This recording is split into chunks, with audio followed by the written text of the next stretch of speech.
A proposed resolution. What? Hey, Chris, who gave me this? Christine, did you give me this? No, it was some other. Who gave me this? Who just handed this to me? It was not my thing. Who just handed this to me? I can't do anything with this. I can't do anything. Thank you, thank you, thank you, thank you, thank you, thank you, thank you, thank you. Yeah, lucky me.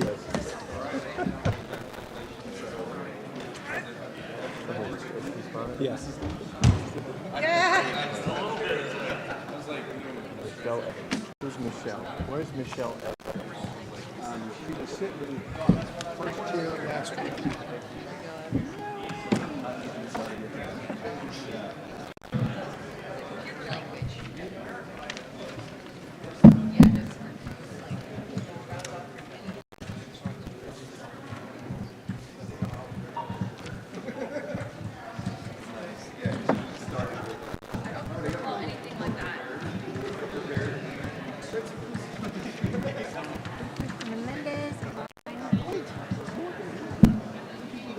Look, I have an amendment. Amendment of my last.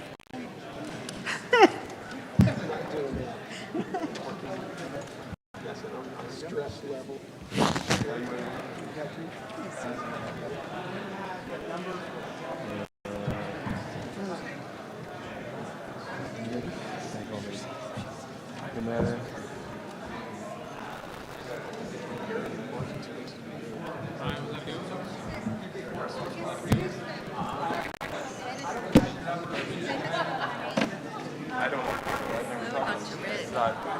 On my Actually, the guy in the black suit, he's been unlisted.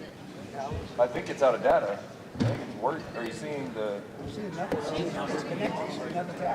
Well, what I'm saying is I think that they only gave us so much data. Yeah. I suspect that we used all the data. Is what I'm saying.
Call out. Thank you, sir.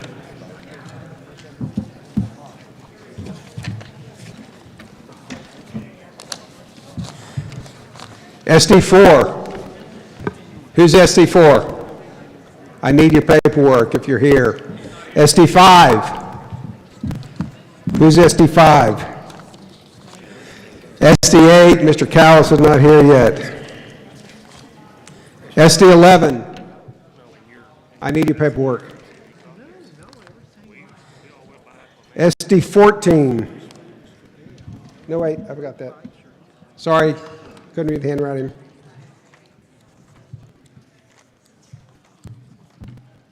SD19. Is SD19 here?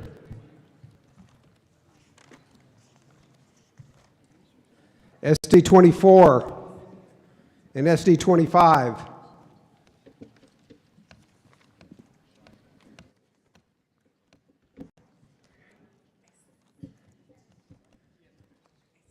Yep, oh good.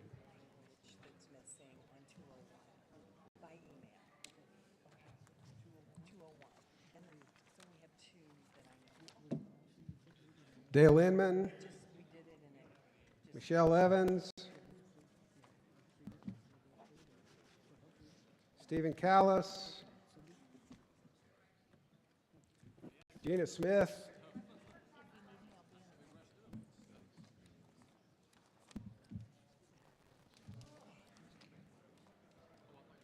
Warren Osterman,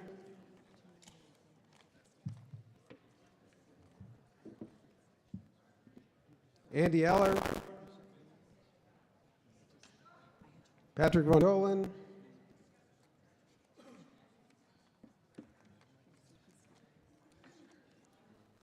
okay, when you guys get here, thank you.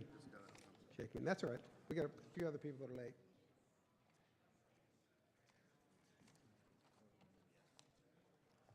Okay. Thank you. Okay. Hey, Carson.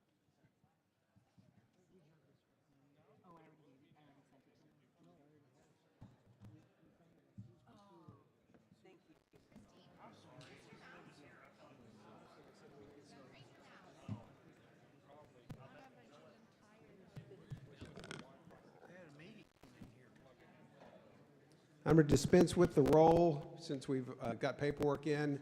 If you've just walked in the door, please make sure that I get your sheet that you got from your SD.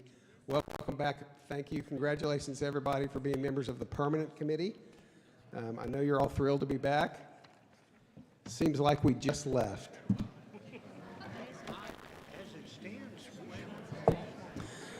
Okay, we're going to get the document up on the screen. If I could get order in the room. If those of you in the back of the room, if you're having conversations, please take them outside. We've got a lot of work to do. You should have gotten an email from me earlier today with a copy of the finalized temporary report that was put up on RPT website. We're going to be going over that report, and we're going to be making edits and just corrections, hopefully in form rather than in substance.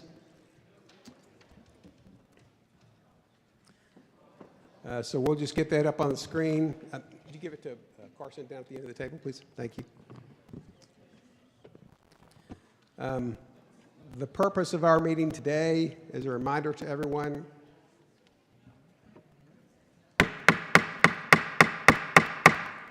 those of you in the back of the room, if you're having conversations, please take them outside. I will have the Sergeant at Arms close the door. We need to be able to hear and conduct the party business. Thank you.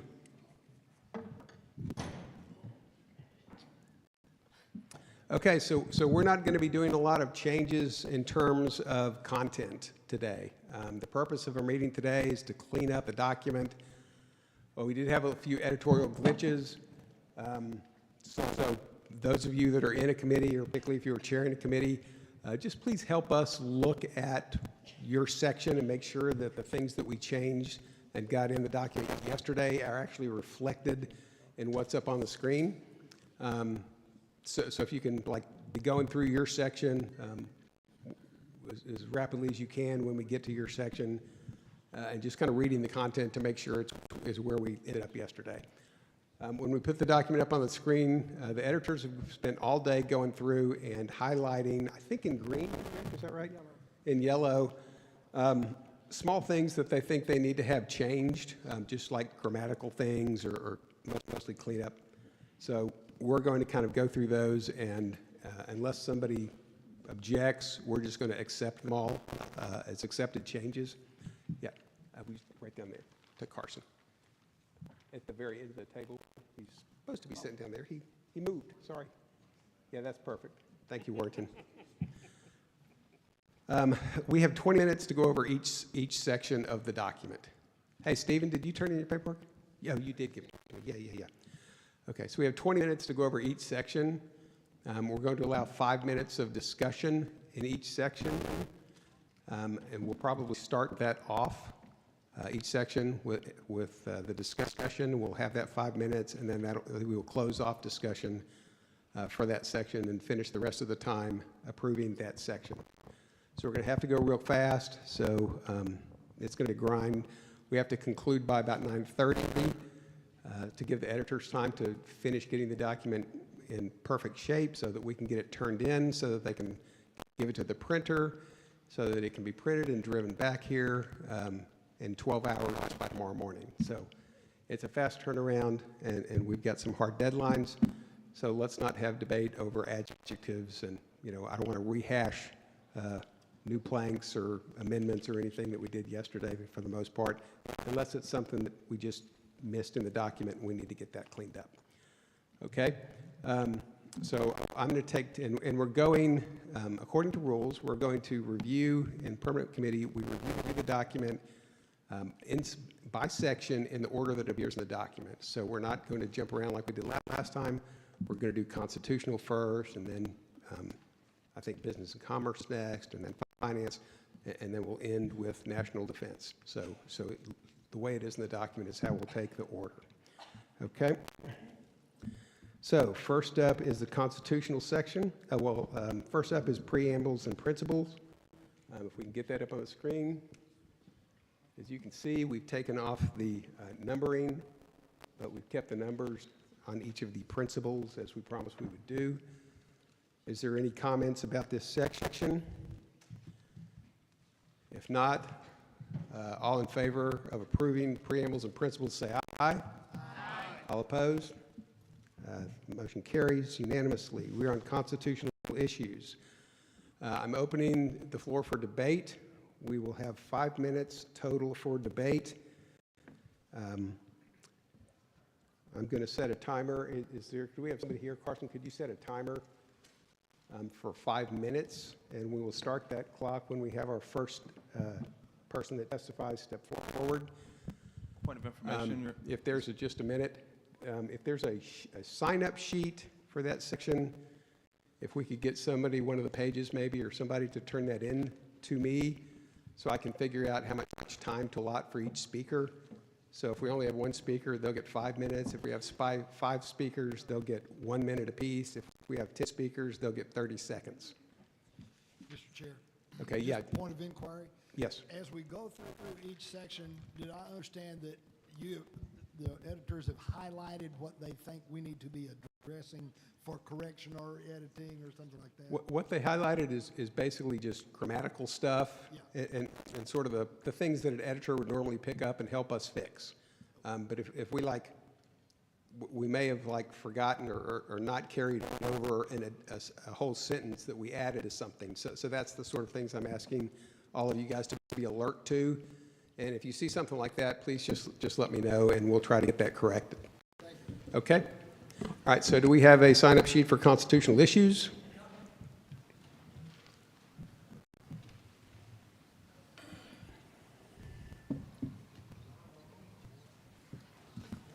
Thank you very much.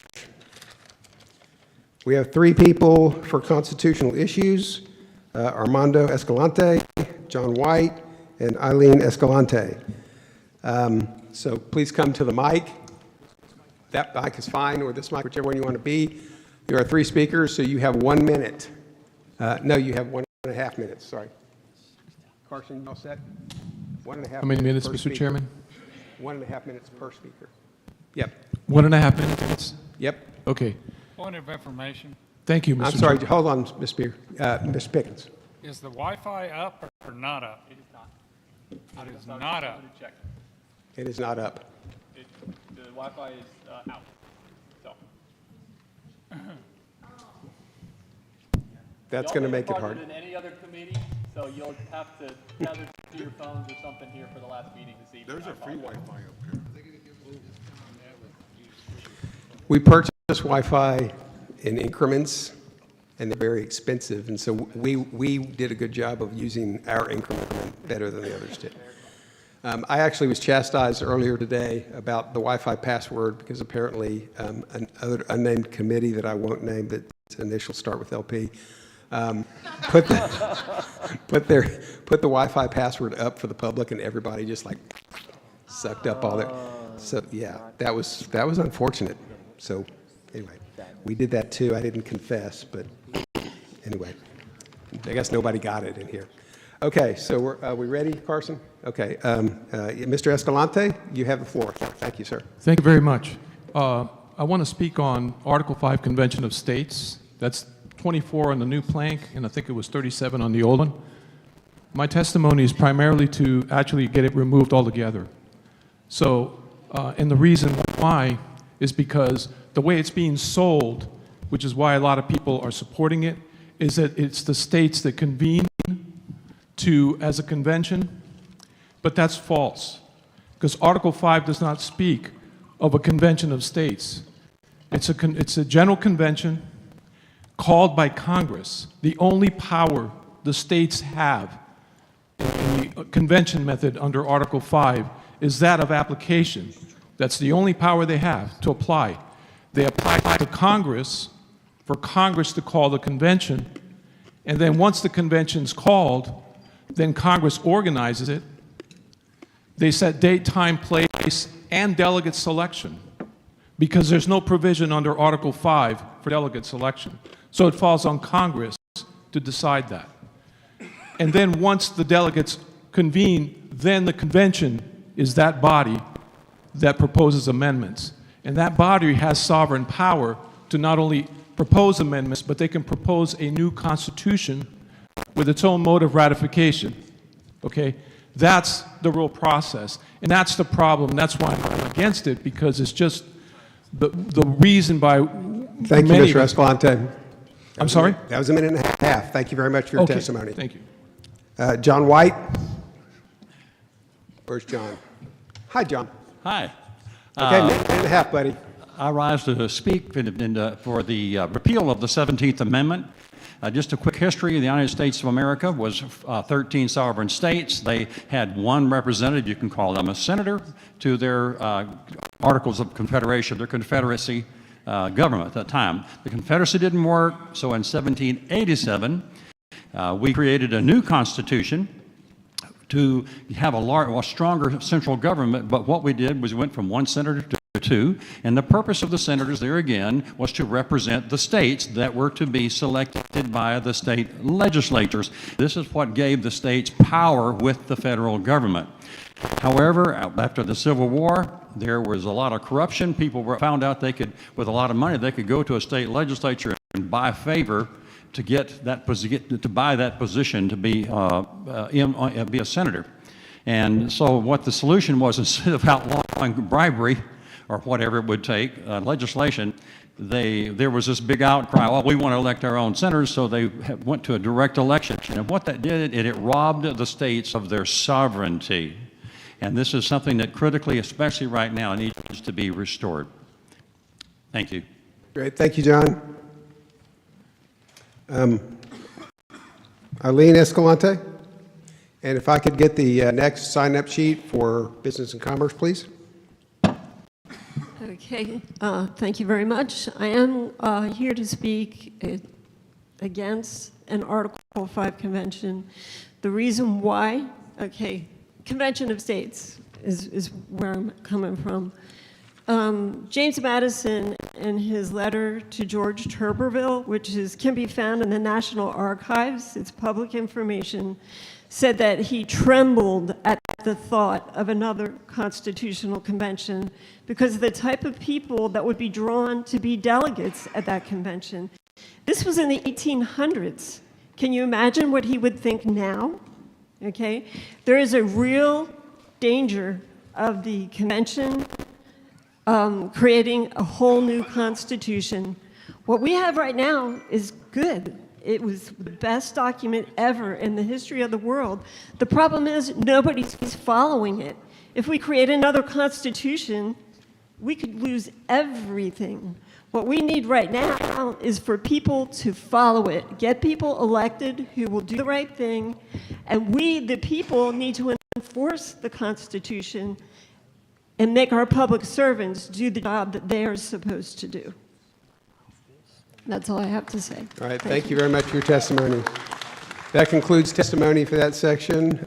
We'll move into discussion for the committee. So we'll use the same process, that we used yesterday. We'll just kind of start at the top of the document, scroll through. If you have comments or if we need to fix something, just let us know. Mr. Callis. Mr. Chairman, point of information, would now be the appropriate time to let these folks know that we're going to have a minority report on that? No. Okay. Okay, preservation of Constitution, keep oath to the Constitution. Are there any corrections? That one's right, I think. Didn't have any changes on it. Amendments to the Texas Constitution, number 2. And did everybody see that we came in at less than 250 planks? Good. You guys did a good job. Thank you. Enforce the Constitution, Article 4, Section 4. No changes, no foreign law. Judicial overreach, had no changes. Limiting the power of the Supreme Court, had no changes. Amendments to the U.S. Constitution. Executive orders. Limiting overreach state government.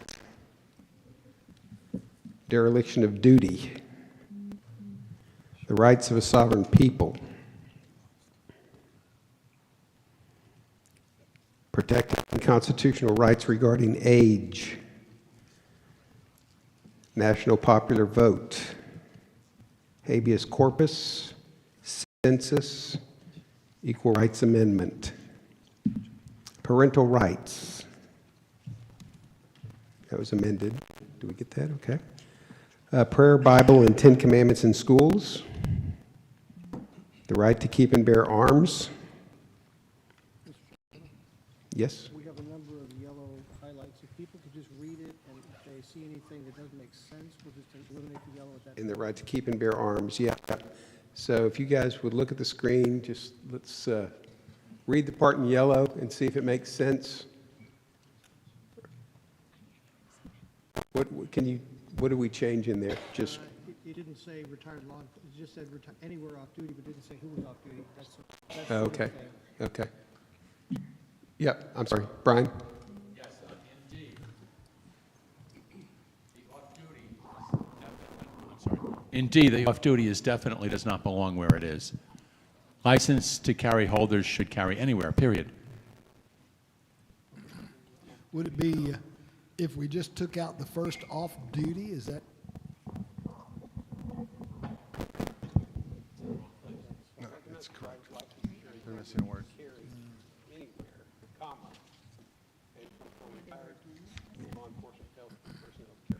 So basically, everybody gets to carry anywhere. So, Mr. Chairman, point of information. I was instrumental in getting that added. It's supposed to be carry anywhere, off-duty or retired law enforcement officers can carry for the LTC holders. So to create I forgot what it's called, it's like C-close or something like that.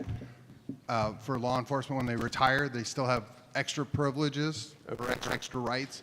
So if you're going to go to the trouble of getting LTC, you would have equivalent granted And rights. this is, John, is this what passed in the committee? I think it was, yes. Okay. It Okay. said anywhere else, it didn't have the law enforcement. Okay. personnel. Is everybody okay with that change? Yeah. Can you please put the lettering a little bit bigger so we can Can we make the lettering a little bigger? That's about, what's going to go up the screen. That, yeah, that's almost as big as we can get it. Mr. Chairman, could it be the word when before off-duty? Okay, so this is what I'm trying to avoid right here. I don't want to try to relitigate it. Read what's there. If it makes sense, if it doesn't make sense, it's okay. Okay, all right, we got it the way we want it. Thank you. Okay, what about H? Let's read that one.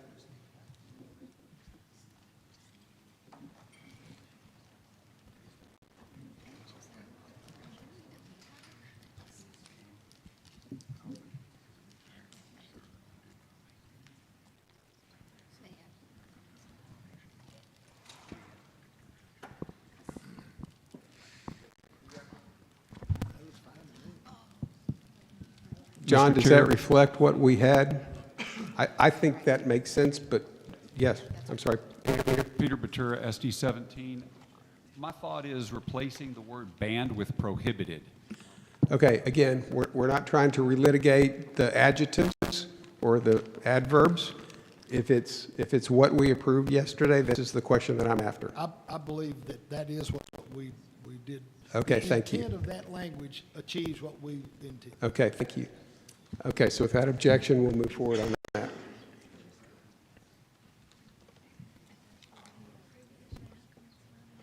Okay, state sovereignty. Concurrent majority. Yeah, we have to let me know because I'm not watching your screen. Yeah. Hold on one second.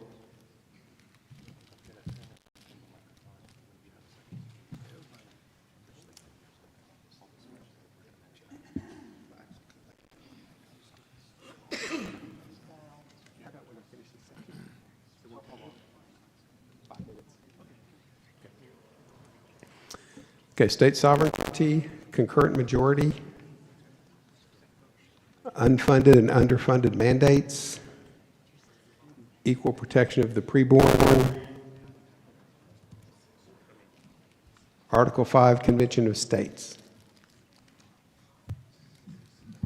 Mr. Chairman, Yes. at this time, I would like to notify both the committee and the audience that we will be filing a minority report on this. Thank you. Hold on.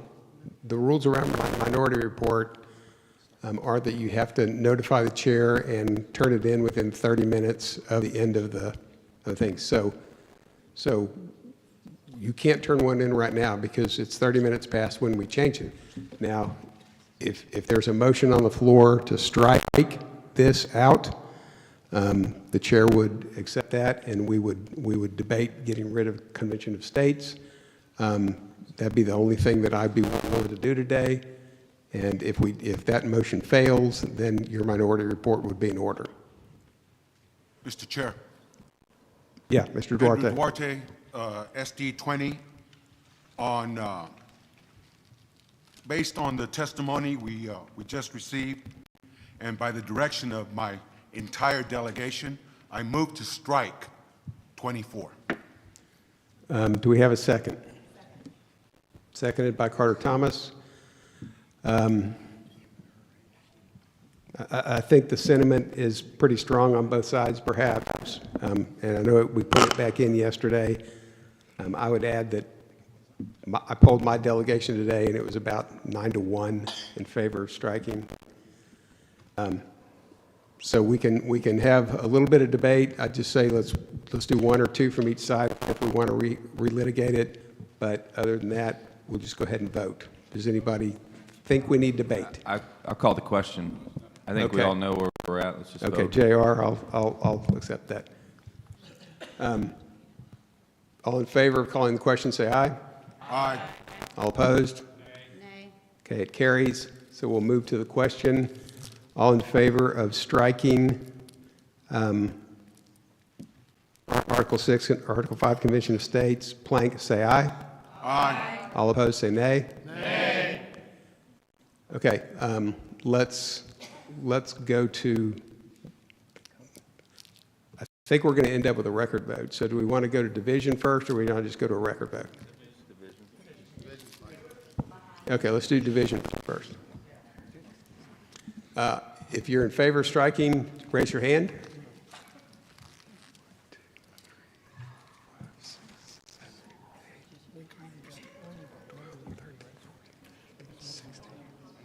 Okay, that's, put your hands down. If you're opposing,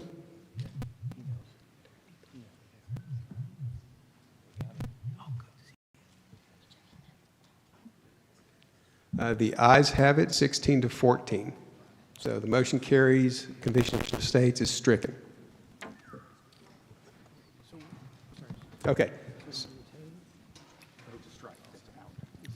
Mr. Chair, Yeah, Mr. Pickens. I want to make sure that I follow the exact definition of a minority report in your eyes. Okay. So could you explain that exactly? Although I know it, I want you to explain it again. You know what it is. You alert the chair that you're going to file a minority report, and then you have 30 minutes after we gavel out from the permanent committee to get that report turned into me. It requires 20% of the committee to sign in support. Okay, so I will notify you now and by email within 30 minutes after the meeting adjourns tonight. I would prefer to have wet signatures, please. I understand that. I will forward the email around. It would be nice to have a roll call vote here, so I have a list of who is for and who is against. I asked. We didn't have a roll call vote. Yeah. Well, we had you said you were going to have a hands vote first and then a division by roll call. Okay. But we Mr. didn't do Chairman. one. So somebody else has the floor, please. No interrupting, please. Yes, I mean, you know the rules, Dan. Once we have the vote, then the votes, or well, we could, if you want to call for, you're right. If you want to call for a recount, we can do that. We can call for a roll call vote. Are you asking for a roll call? I would like to call for a recount by roll call. We'll have a roll call vote. Need some mic? Yep. Okay. Roll call vote on Article 5. Darren York? Not present. Yes. Okay. Yeah, the motion is to strike Article 5. So if you're in favor, you're voting to strike. If you are against, or if you want to leave it in, then your vote is no. So Darren, you're a no on striking. Dennis London? Nay. I'm sorry. No. Okay, thank you. Yeah. Tony Robertson? No. Dale Inman? Dale Inman? Yes, sorry, sir. Okay, sorry, I couldn't hear you. Michelle Evans? No. Marga Matthews? J.R. Haas? No. Stephen Callis? Yes, strike. Tama Gunn? Carrie Cheshire? Yes. Gina Smith? No. Cindy Castilla? Yes. Melinda Morris? Yes. David Armstrong? Yes. Brian Vakras? Yes. Brian Bodine? Peter Matura? No. Carter Thomas? Warrington Osterman? Nay. Okay, thank you. Andre Duarte? Yes. Terry Harper? Yes. John Carr? No. Elaine Cook? Yes. Andy Eller? Yes. Patrick Von Dolen? No. Nay. Melinda Roberts? No. Isela Lundquist? Yes. Dan Pickens? Dan Pickens? Dan Pickens? No. Mark Dunham? No. Christine Whitmore? No. Thomas Warren? Yes.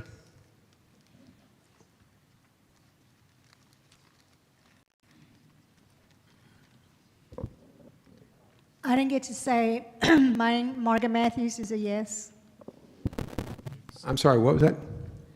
I didn't get up to the mic to say yes when you were calling my name. Sorry about that. Okay.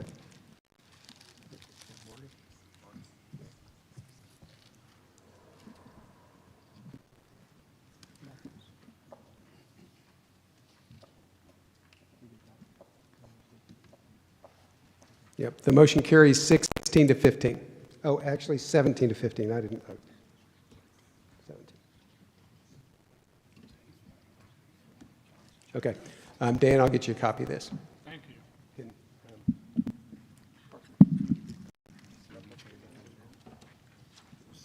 Just give Dan a copy, and I want to make sure I have a copy back. Mr. Chairman? Okay. I was counting, and that didn't. Thank Is you. there a way that we can get that verified on paper? It's already verified, it's on paper. I'd like to yield the floor to the Secretary of the Convention, Virgil Cruz. Virgil? Thank you, Mr. Chair. Pursuant to Republican Party of Texas Rule 32B, as permanent convention secretary, I am causing automatically and without debate the following resolutions to be referred to this committee on behalf of the delegates who submitted them. They were submitted not later than 30 minutes prior to the first meetings of the permanent committees. And it's a stack, so my apologies. And I'm going to get out of here. Thank you. Run away. Thanks a lot, Virgil. We're going to rest for a second while I figure out what I just got handed.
Okay, folks, we have 4 brand-new items for Constitution.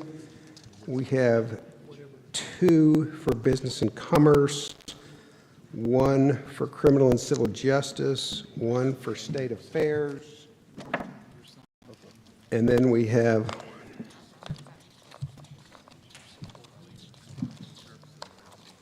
8 proposed resolutions. 8 proposed resolutions for at the end. So these are going to take some time. Okay. So we'll keep track of those. Since we've got 3 that are on Constitution, we're going to take those up right now. I'm going to read them out, and then I will hand them to you guys to type on the screen, and we'll just take each one in turn. This is a proposal that says,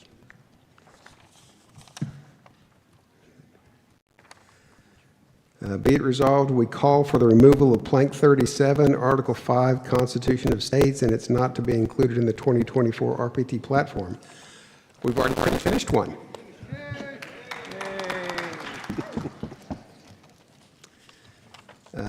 This one says, be it resolved, Republicans believe private commission security officers, L3 and L4, should be allowed to be certified to carry a rifle and may use firearms chambered in any defensive caliber, including modern personal defense weapons, ammunition, including 4.6 and 5.7 millimeters. That's for you to be typed up.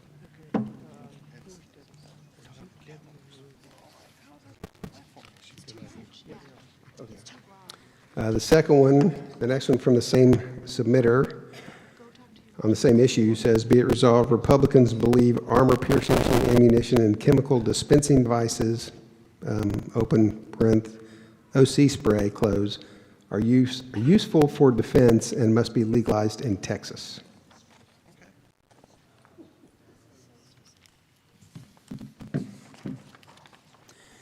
And the last one says, I propose repeal of the 17th Amendment to restore state sovereignty and accountability of our U.S. senators to their respective state legislatures.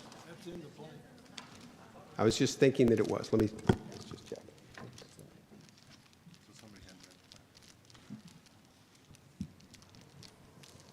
Seven D. We've already done 2. You guys rock. Okay. You calling editors and observe to do the typing and reports? Okay.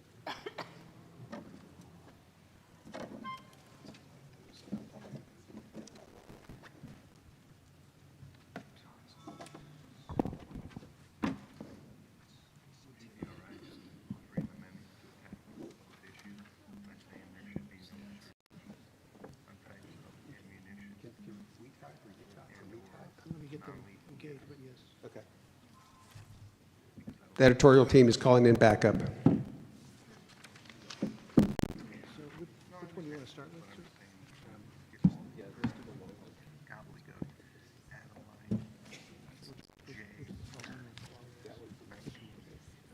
So it's these two.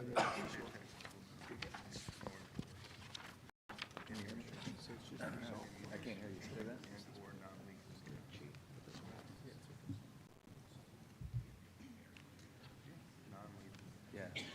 Yeah, it's actually, we're supposed to make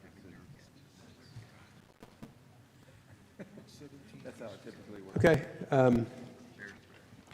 Like all resolutions, it needs a motion and a second. So is there anyone that wants to motion this first resolution, which was going to be the longer one?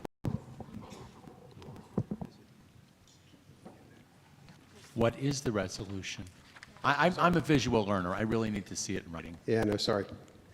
This is the one that says, Republicans believe private commissioned security officers, L3 and L4, should be allowed to be certified to carry a rifle and may use firearms chambered in any defensive caliber, including modern personal defense weapons, ammunition, including 4.6 millimeter and 5.7 millimeter. But now you're restricting this to some group of people? I thought citizens of Texas already had the right to carry any rifled firearm. I think the issue is private commissioned security officers. They're saying, and this, I know this gentleman, he and I have been friends a long time, and he talked to me about it last night.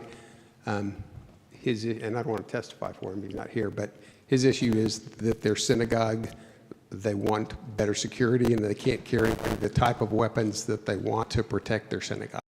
Why not? It's against the law, so they want to amend the law. They want to amend the Constitution to make it where it's not prohibited. And he wants better ammo and the ability to use some kind of spray device. So is there Are you anyone saying that there's here? a specific law that prevents private commissioned security officers from carrying this when a normal citizen can? I'm not saying it, he's saying it. But yes, is that the statute? That's what this is about. I don't know. I'm not the author of the motion. Is there anyone who wants to carry this motion? Okay. Peter, do you want to move that we debate it? Move it.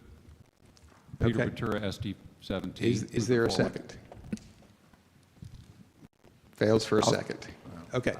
All right, so we're not going to debate that one. That's okay.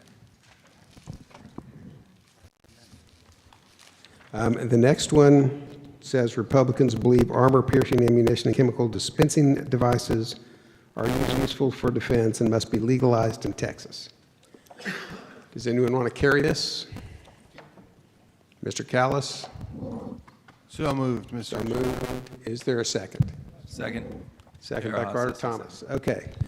Mr. Dunning, are you here? He is not here. And that's not him walking in. You want to speak to your motion, Stephen? You want this to look at? Yes, sir.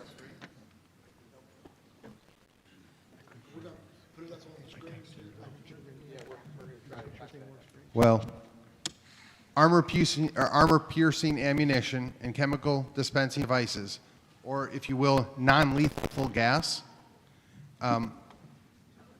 there should be no reason any of this is banned. If the government can use it, we the people ought to be able to use it. End of story. Thank you.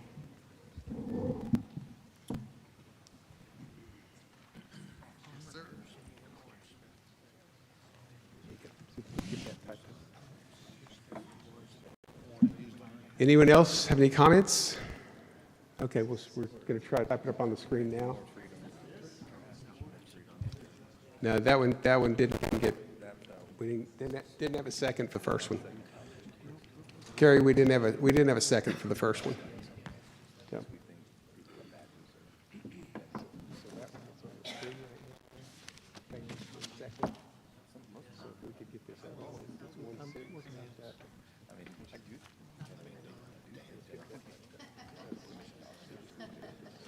You can start typing this.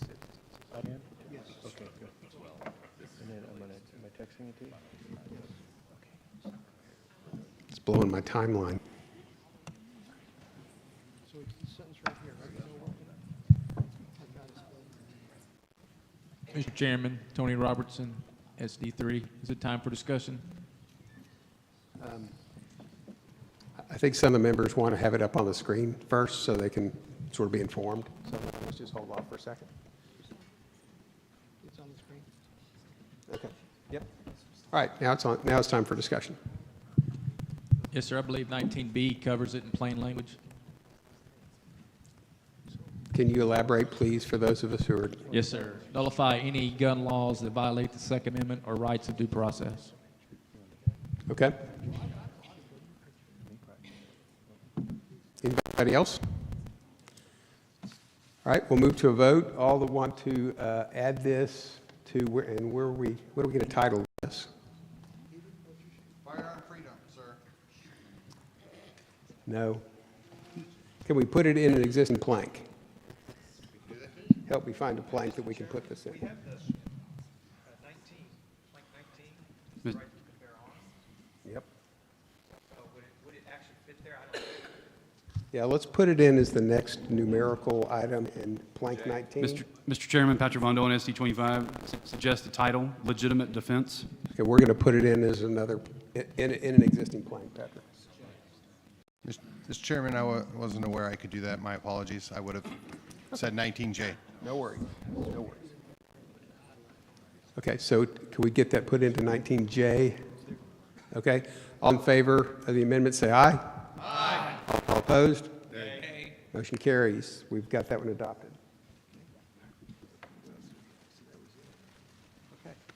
Okay. So that's it for constitutional. We'll vote now for accepting the entire section. All in favor of adopting the constitutional issues section of the platform, say aye. Aye. All opposed? Nay.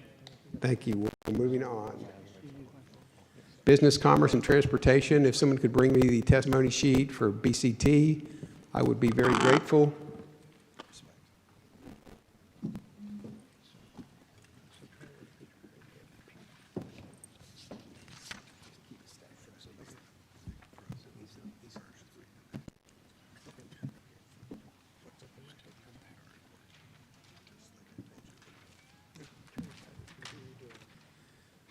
Okay, Jennifer Madrid, speaking on weather modification. Jennifer, are you in the room? Jennifer Madrid. Jennifer Madrid, going once, going twice, going thrice. Okay, we will close testimony. And open debate on business, commerce, and transportation. We've got it up on the screen. What is that one yellow thing I see that we added? We think that may be the wrong word. We have a wrong word, we think. That doesn't make sense in the sentence. What were we talking about here? Burdensome regulations on short-term rentals, bags, six-foot leaves, trees. I get it. They're talking about plastic bags. Is that, should we say plastic bags? Say plastic bags. Please say plastic bags. Because there are a lot of municipalities that are banning plastic bag use. So Yep. Okay, plastic bags, great, thank you. Licensing, reduced business regulations, trade agreements. We have something on trade agreements? Sir, Chairman?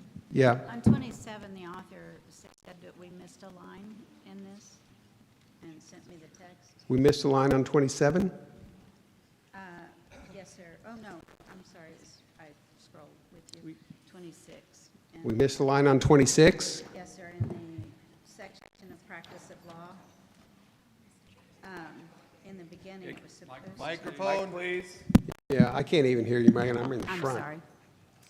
In the beginning, where it says, tried to find the words here, the Texas Bar may not collect any more dues unless it conducts a membership referendum.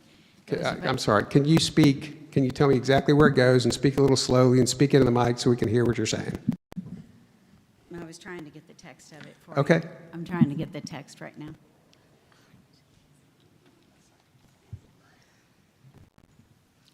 I get so many emails with all this, it's hard to keep up with them all.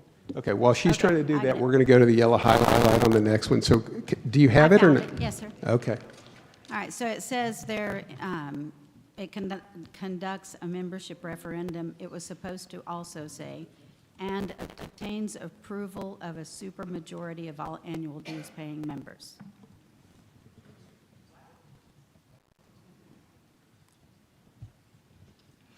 Supermajority of what? I don't know where she is. Conducts a membership referendum. A supermajority of what? Sir? A supermajority of what? Are we in 26A? B? B. At the word referendum, and obtains approval of a supermajority of all annual dues-paying members. Did you guys get that?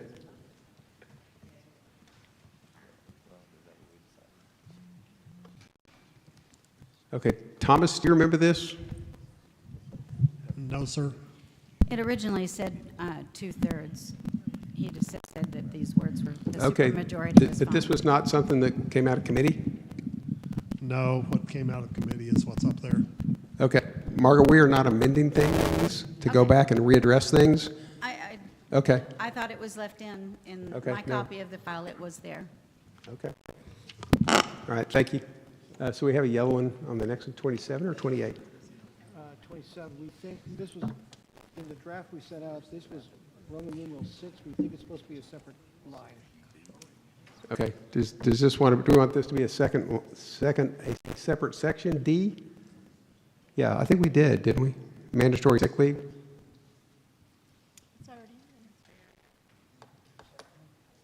Without objection, we'll leave that in as a D.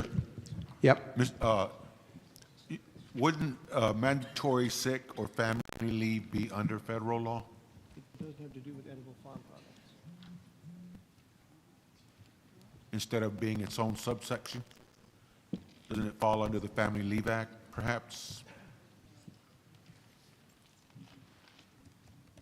And as such, it would be, Yeah, could move it up under A. yes, sir. Yep. Yep, that works better. Thank you. Okay. Without objection, we'll make that change. Trade agreements, origin and labeling, municipal permitting, Texas resistance to the Great Reset, Texas currencies, patent protection, government accountability, Social Security privatization, rural and volunteer fire departments, ESOPs, unions, utilities, proposed water districts. Do we have something wrong with this one? Was somebody telling me that? I may not remember that right. Okay. Power grid, carbon tax, environment, flood mitigation, tidelands and resources, water resources, energy production, energy innovation. Mr. Chairman, Patrick Mondo on SD 25. I have an amendment to 62. I sent it to Mr. Townsend. Amendment to which one? To energy innovation. 48? Yes, sir. My numbers changed. Is this it? Can you tell? Medicaid funds? It said energy innovation in it. Mr. Townsend, I sent you three. I sent you three emails, and one was labeled energy innovation. What's the genesis of this amendment? Is from delegates and Is this just something that you decided to propose? That yes, you sir. just, you're just rewriting this is the an plan? amendment to improve Texas power, to improve Texas energy situation. Okay, this is just you wanting to rewrite the plank. You studied it last night and decided to add some language. This is just coming from you. I would like to propose an amendment. Is that correct? What's your question again, Mr. Chairman? Is this just something that you decided to change? You were just reading the plank and decided that you wanted to change the language last night or I felt we this could. morning? I felt we could improve the situation when it was brought to my attention. Yes, sir. Point of information. Okay, yep. Who's asking? Yeah, JR. JR Haas, SD7. Yep. Is the genesis relevant? I think we can change whatever we want. That's true. The body can change. The body of committee members has the authority to vote on what we want, right? Yeah, I am asking the question though. Thank you. Yep. Yep. Okay. So what's your proposed amendment? Were you able to find it, Mr. Townsend?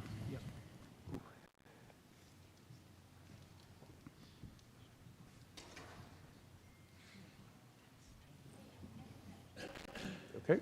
Yep. So there's a motion to amend the plank with the language on the screen. Is there a second?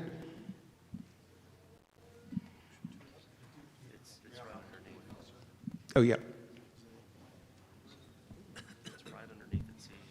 Can we highlight that? Mr. Chairman, Stephen Callis, SD8. I'll second it. Okay. Thank you, Mr. Callis. Patrick, you're going to speak to your motion? Yes, sir. So Texas has done a good job of having an independent power grid, and that we have an opportunity to protect Texas from federal regulation, and this is an opportunity to keep Texas independent from in energy sources, including nuclear.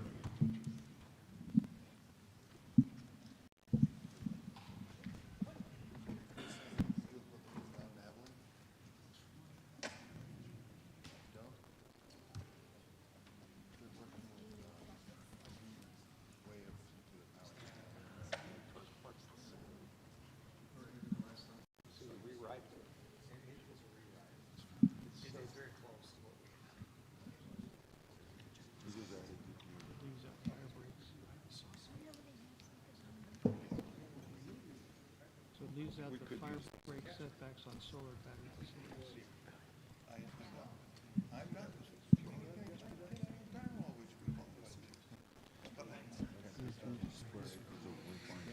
I mean, it looks like basically a rewrite, and you took out the fire break. Any other discussion on this? Any other discussion? Anyone want to speak against? Yep. Margaret Matthews says 66. We already speak about the grid on another plank, and this is kind of totally off. And when you said the grid's already sufficient, that's why a lot of people have electricity out right now. So I'm against it. Okay, thank you. Is there anyone else that wants to speak for? Yep, Peter. Peter Batura, SD 17. I think that this does add additional value to the plank by specific to the nuclear energy side and having actually having a regulatory authority. The previous version of the one that's in the plank right now is makes a statement about federal interference, and I think Texas having its own regulatory body to address that makes sense, sir. Okay, thank you, Peter. Is there anyone else to speak against the motion? Mr. Chair. Yeah, Andrew. I'm not sure if this is a point of inquiry, but by adding nuclear, are we actually inviting the federal government? But doesn't nuclear automatically trigger the federal government? I mean, it certainly, I think it certainly would invite a lawsuit since nuclear is regulated at the federal level. So, yeah. So my concern is that, so now I'm speaking against. Yeah, okay. My concern is that we're opening the door to the federal government for the federal government's regulation and another opportunity for them to overreach into the state of Texas. Okay, all right, thank you. Anyone else speaking for? I would like to speak for this, Mr. Chairman. Yeah, Brian. We need to do everything we can to innovate energy, but what nobody addresses is the need for frequency control of the power grid. We need large rotating turbines to keep the frequency at 60 hertz. You can't invert everything. You'll kill the grid. That's why solar and wind ultimately will fail if they get too much of it. Okay. I like this. It's not specific. Okay, thank you. Anyone else against? We've had 3, 4. Okay, all in favor of replacing, we're going to replace the existing 48 with this one? Mr. Chairman. Yeah. Sorry. Can I make a friendly amendment to take the last sentence and add to this? You can propose an amendment. Can I propose an amendment? Sure. A friendly amendment to take the last sentence about the fire breaks and add to the bottom. Okay, so we're going to take the sentence in the original 41 about fire breaks and add that to the new language. Just put it at the bottom. All in favor of that, say aye. I'm sorry, did you debate this? All in favor, say aye. Aye. All opposed, say nay. Nay. Okay, so the motion carries. So we'll change the proposed amendment. And now we're on the vote to replace 48 with the new language that just disappeared.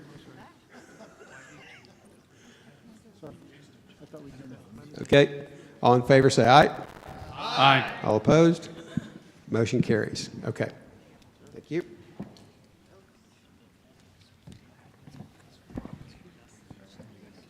Okay, transportation, freedom of travel, vehicle taxes and inspections, toll roads, high-speed rail, jobs are essential, the doxing and swatting, regulating the internet, artificial intelligence protections, personal data privacy, social media freedom, cybersecurity, American workers first.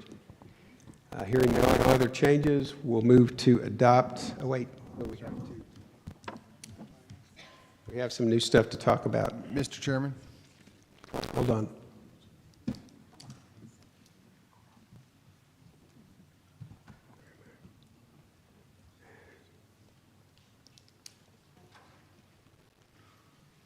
Okay, I'm sorry, who is? Steve Callis, SD8. Just point of information. Did we have anybody that was going to give testimony on this section as well? Or are we doing that separately? We had no one to give testimony on this. Very good. Thank you, sir. Yep. Okay, so we have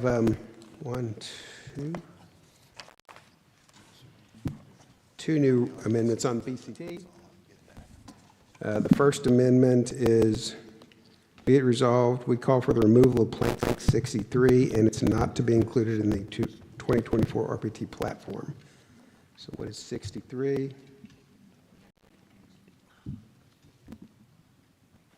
Government pensions. Yep.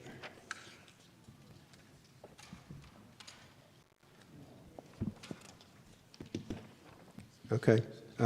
So do we want to take 63 out? Anyone have any? Parliamentary inquiry, Mr. Chairman. Kerry Cheshire, Senate District 10. Can you explain the genesis of these resolutions that Virgil Cruz brought? Yes. According to RPT rules, if someone wants to submit, a delegate wants to submit a resolution proposal to the platform, they can do that directly, but they have to turn it in to the secretary for the convention. And at 30 minutes, there's a 30-minute window that they have to do that after. I can't remember what it's after. And then Virgil brings them up to us. So that's how we ended up with them. So there won't be anything more other than what we've got. Mr. Chairman, Stephen Callis, SD8, point of information. Yes. Is that referring to the previous plank number 63 or the current plank number 63 after we amended?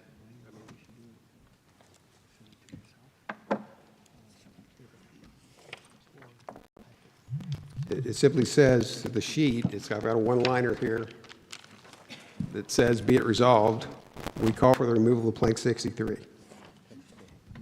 So. Okay. That could be, because they didn't have any of our working copies, so that would be referring to the original. That could be. So what was the old 63? What was the old 63?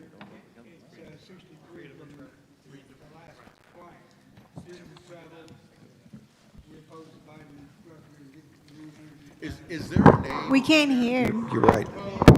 You're right. You're right. You're right. Yeah. On the resolution? Do we want to strike the freedom to travel plank? No, I don't think we want to strike that plank. There's been testimony asking us to strike the freedom to travel plank. I am definitely not going to move that. Okay. So noted. Okay.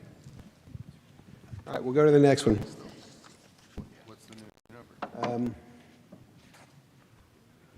We call for the removal of plank 66, and it's not to be included in the platform. See exhibit hurts free markets that Republicans stand for and give options and more freedom to travel for those that can't drive in high-speed rail, helps our economy with jobs as well. We fully covered that. And still nobody wants to move. Okay. Thank you, guys. I now know the author of those last two. Okay. All right. So the motion then on the floor is to adopt this section in its entirety as amended. All in favor, say aye. Aye. All opposed?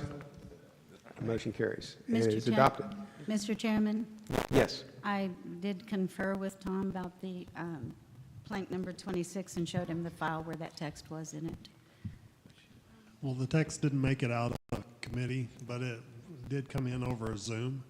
And that's why we didn't, Tony and I didn't see it in our working documents. So I do remember the discussion. We changed it from, I think it was 3/4 to 2/3 or something like that.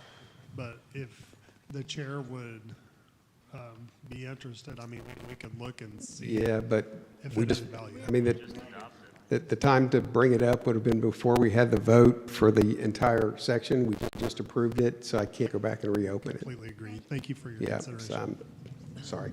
So yeah, so next time, before we actually vote to approve a whole section, that would be the right time Well, to I come tried back. to ask, and I was going to amend, but you wouldn't hear it at that time. Well, because he said that it wasn't in document, so. I wasn't Okay. given So we're time on to approve education now. Thank you. We're on education. Is there anyone who wants, thank you, get the sheets up for people who want to testify in education. We'll have 5 minutes. Finance, Mr. Chairman. Oh, I'm sorry. Thank you for correcting me. Yeah, finance? Okay. Hold on. Mr. Chair. Sorry, finance. Yeah, good, thank you.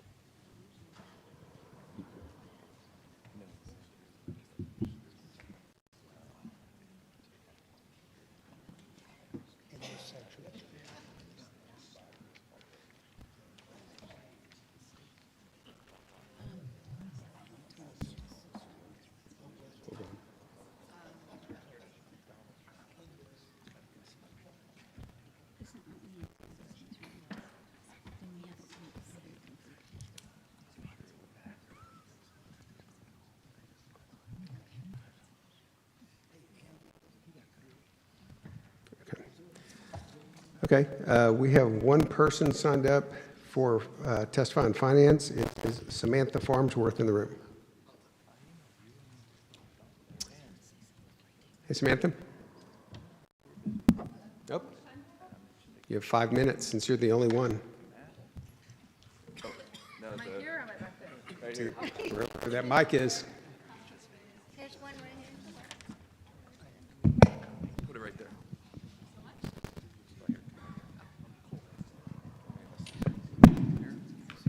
All right.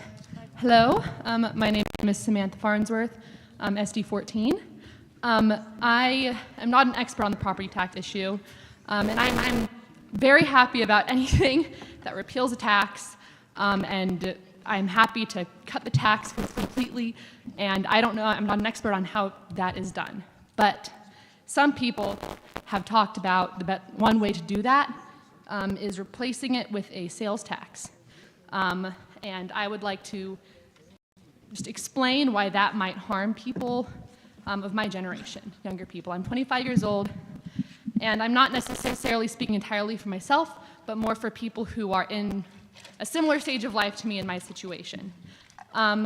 So obviously, if you cut a property tax for a property owner, they're going to see a benefit there, even if they have an increased burden with the sales tax.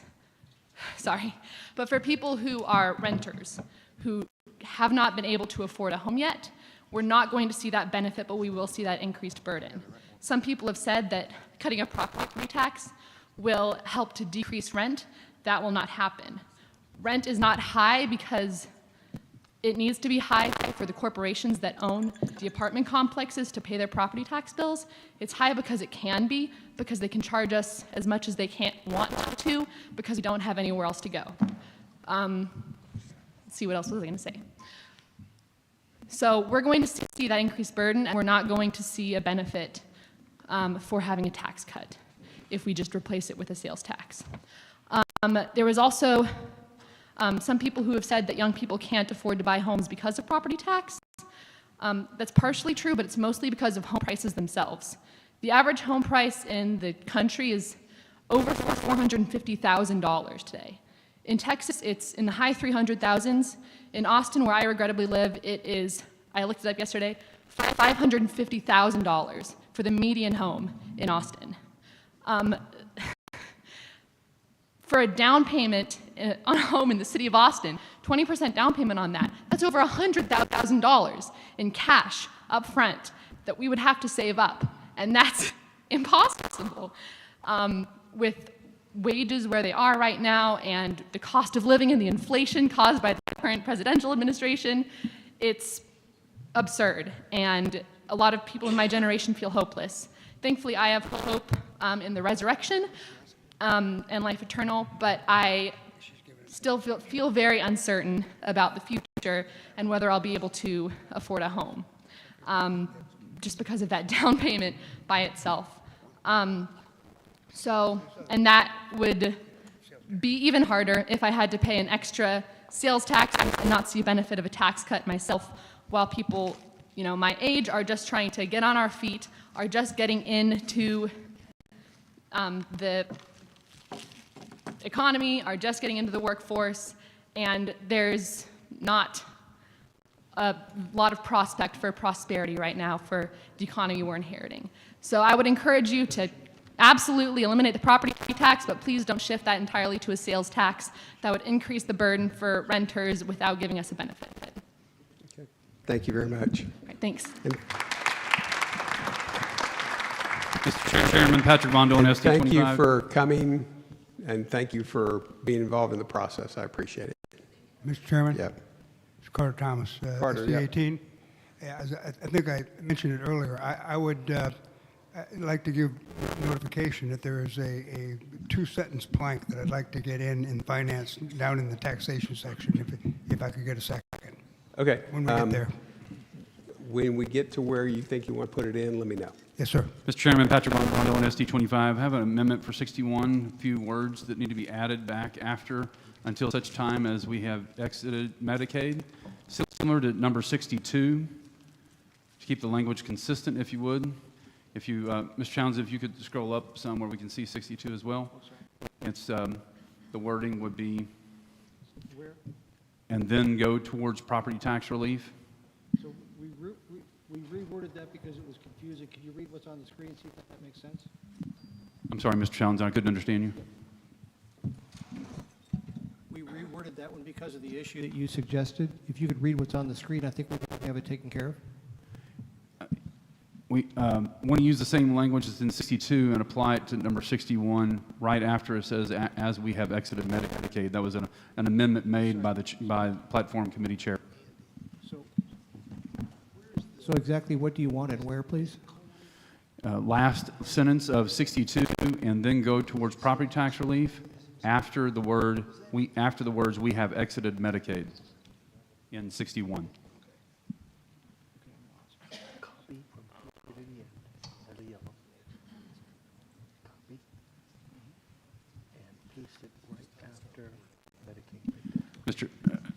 Mr. Challenge, you can start with the word and then go towards property tax relief. I'm sorry, say again? If you'll just start after HSA is on 62, it says, and then go towards property tax relief, just that portion of the sentence. Yes, sir.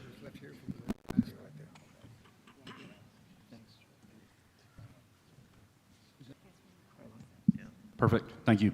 Yep. Without objection, we'll just make that change. Okay, thank you. Okay, so Economic Stabilization Fund. Yellow. You got that?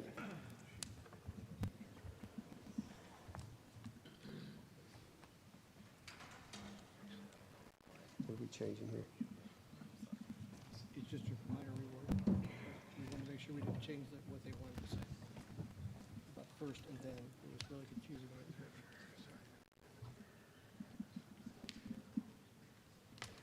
6 months after. No, that's not right at all.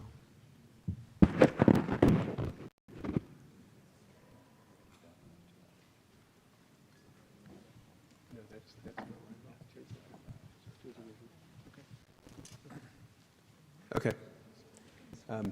That's not at all what we meant, so he's going to change that back to the way it was before. Government pensions, gambling. I was reading this earlier, and I'm not sure we've got this right. Could you guys help me out? So we put in back in the fuzzy animal thing. The sentence, the second sentence, it's 3 lines down, that says, we call on all Republican legislators to decline campaign contributions from gambling PACs. I thought we struck that sentence. No, sir. We didn't? We left that in? Okay. I couldn't remember. Okay. All right, truth in taxation, public posting. Do we have a yellow on public posting? Yes. Compiled information shall be presented in a table. So this is just kind of clean up language for it to be a little smoother, just saying compiling information in a table instead of just a table. Without objection, we'll put that in. Everybody okay with compiling information in a table? Okay. Repeal tax, federal taxes, let Texans run Texas. And apparently this is going to be on LP2, let Texans run Texas. Prevent hotel occupancy tax, elected official salaries, impact fees and management districts, permanent school fund, axe the property tax, property tax relief, number 775, bonds create bondage, administrative bloat is not transformative. Mr. Chair, I think it'll come in this section here, opposition market distorting taxes. The one we just finished, Carter? No, in opposition to market distorting. Mr. Chairman, we need to back up a little bit. Just as you got to bonds create bondage, we struck that plank and moved that to elections. Oh, okay. So that needs to be removed. Okay. So bonds create bondage, it's number 76. I think everybody will remember where I accepted the friendly amendment to rename mine to bonds create bondage, and then I added the last sentence on. You're absolutely right. This is a tax increase, and I believe that is in this document, correct? I'll have to go down and look. I think it still is. Let's just look, make sure it's there when we get there. It did not get moved down there? It is not under 92. What was the number, or Andy, what was the title? It would have been renumbered. Yeah, but what was the number, what was the title of it? The original title was bond elections in government and election integrity. We need to look at that real close. Parliamentary inquiry, Mr. Chairman, I believe you could maybe help the committee by looking at 215. Could you let us know the title of that? That is correct. It is 215. That is the correct one, and it is the exact language that we settled on.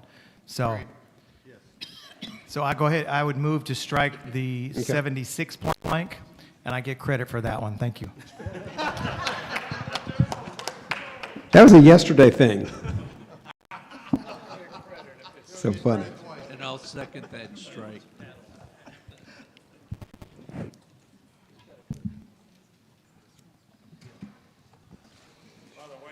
Thanks, Andy. How much what? From 22 to 24, are we smaller? Oh, yeah, well, we're at 248. We were at 270, we're at 274, so we're down 26 planks, I think, yeah. So I said, you guys did great. Mr. Chair, I think You guys did great. the two sentences that I would like to have considered would come probably 78 or 9, maybe after this one. I can't see what's underneath it. So do you want to put something in an existing plank? I have, yes, sir. Which one do you want to put it in, Carter? Let's go after 78. And Okay. I'm sorry? Oh. We did leave that. Yes. Mr. Townsend, I sent you, Rick, I sent you an email with the words on it.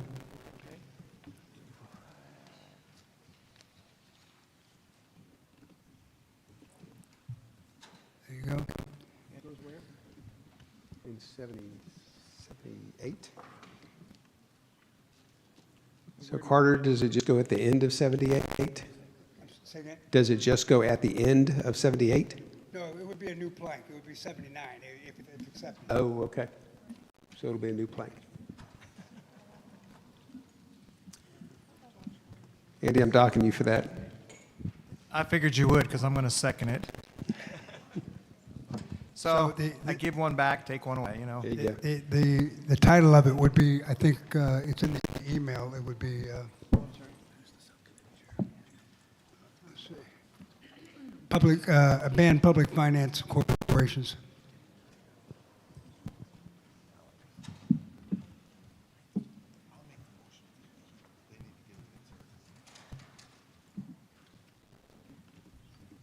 I think the words speak for themselves. I think the words speak for themselves. If we could, I think it's open for debate at this point or at some point, but it's pretty clear what the intent is. Okay. Is there a second? Second, Stephen Callis, SD8. Point of inquiry. Carter, or does anyone else have any comments or questions you want to speak for or against? Mr. Carr?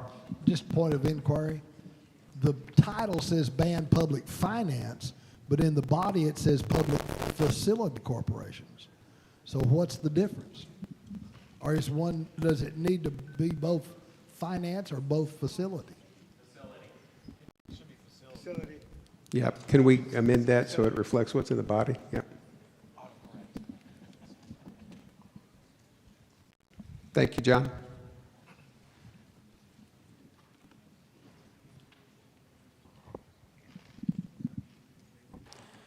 All in favor, say aye.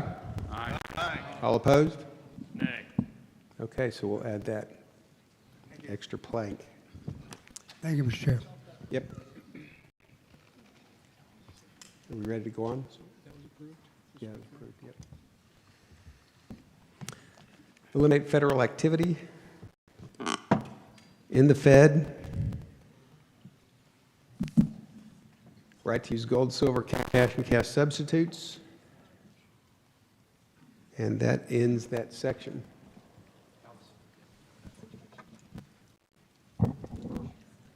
Mr. Chairman. I'm sorry, Mr. Callis. Stephen Callis, SD8. I'd like to bring up for reconsideration the alteration that my colleague over there was trying to insert some missing words that we were later proven was left out by clerical error. Could we please take a moment to go back and do that with the subcommittee chair's blessing? I mean, the subcommittee chair's blessing or not, I mean, that's, the rule is we approve the body. Correct. If he's confirmed that it was a mistake and it was a clerical error, it would seem appropriate to take care of that now before we go any further, with all due respect, sir. Okay. Does the body want to go back and reopen that and put that back in? Yes. Yeah, Yeah, I make, okay. Patrick Rondo, SC 25, I make that motion. Okay, let's go back and put that in. What plank number? 26. 26.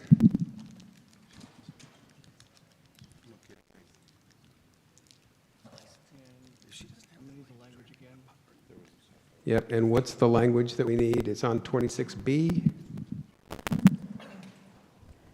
Do we want to go with what the author sent back to me or the original language? I want to go with what was approved that was accidentally left out. After the word referendum, it says, in which more than 2/3 of all dues-paying members approve of the continued mandatory membership requirement.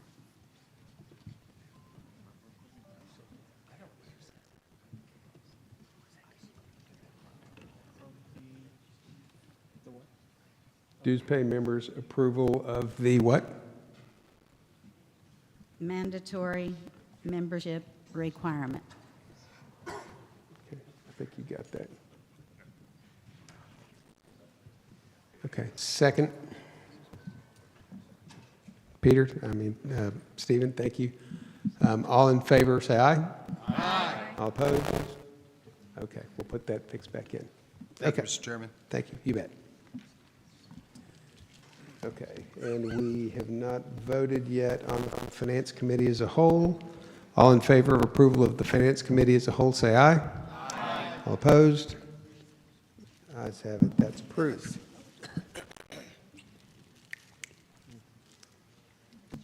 Now we're to education. Yep.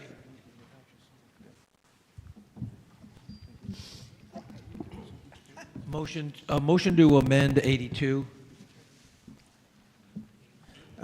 We're going to take some testimony before we start Oh, yes, our sir, I'm sorry. section. Okay. Oh, my goodness.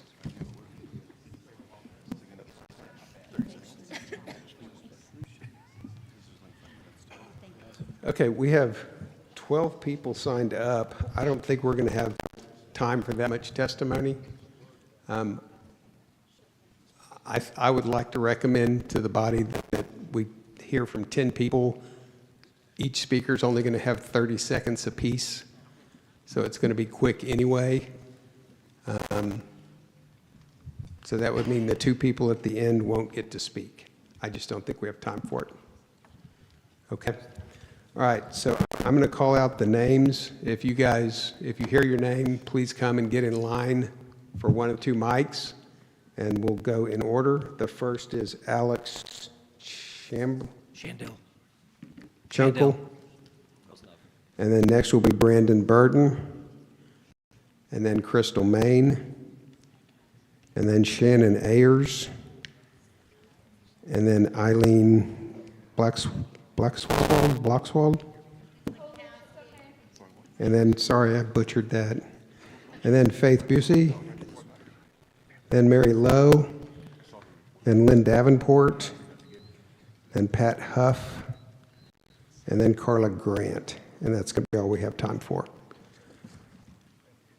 Okay, so I'm going to ask everybody to be real cooperative, because as soon as we stop one, we're going to start another, so don't run into somebody else's time. So Alex, you are ready, let's go. Yes, Alex Shandell, ST7. Speak up, I can't hear you. Better? Yeah. Alex Shandell, SD7. Keep school choice. We're not asking for subsidy. We're not asking for vouchers. I want to keep my money. It's not the government's money. It's not taxpayer money. It's my money. If I spend $1,000 on private schooling, my ISD tax bill should fall by $1,000. A tax deduction creates no dependency, doesn't force it on anyone, and it furthers our long-standing priority of property tax relief that we just heard about. And if you don't want the tax credit because you're afraid of strings, don't take it. Keep paying a higher property tax bill as you currently do. You're going to hear from Project Fear about how dangerous targeted property tax relief is, but you won't hear an argument. It's rhetoric, not logic. That's pathos, not Thank you. Brandon Burton. Yeah, I noticed we removed the last sentence, we support tax credits and exemptions for education. I think the pushback from the homeschool community is about the government strings with the vouchers. If we go with a property tax exemption where you keep the money in your pocket, it never makes it to the government, it cuts the strings. I would advise that we add that we support property tax exemptions for our school choice. It's the best way to do it. The resolution is on your desk, and I submitted it to Rick on the 15th of May during the pre-convention meeting that you guys had. It's on your desk. Copies. Okay, thank you. That's the way to testify. Crystal Bain, SD9, and I would ask that you would add the language or something similar to what's in legislative priorities. It says funding should follow the student while protecting the freedom and autonomy of home schools and private schools. Also, this no strings was stripped in committee last time. It was added back in on the floor. So we will be trying to do that again on the floor because it got added back in on the floor last time. Okay, thank you. Shannon? Shannon Ayers, SD30. I'm just talking about Education Plank 87 under Education. It was amended or combined. I think you combined two other planks together, and in that process, there was some language inadvertently, I hope, omitted that needs to just be added back.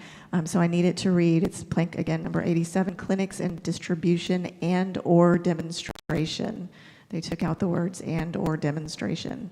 So I just would really hope that we want to put that back unless we want demonstrations of Okay, thank you. condoms in school. Thanks. Appreciate that. Eileen? Yes, Aileen Blakowski. Aileen, That's sorry. that Polish name, that's all right. SD30. Again, just a minor language change to plank 87 to reflect that what has already been accepted over in legislative priorities, and that is to strike the words "in a school setting" in 87. We recognize that oftentimes school sexual assault by a school employee happens outside of the school setting, so we want to strike "in a school setting." It was discussed in committee. I don't know why it's still there, but I think it was general agreement. Thank you. Strike in a school setting. Faith? Hello, Faith Bessie, SD22. Sorry, I just ran. Okay, we want to add the no strings attached language back into Plank 101. It was stripped out last time. We were able to add it back onto the floor. Because we don't want this to be a floor fight. We would just like for us to have agreement on this.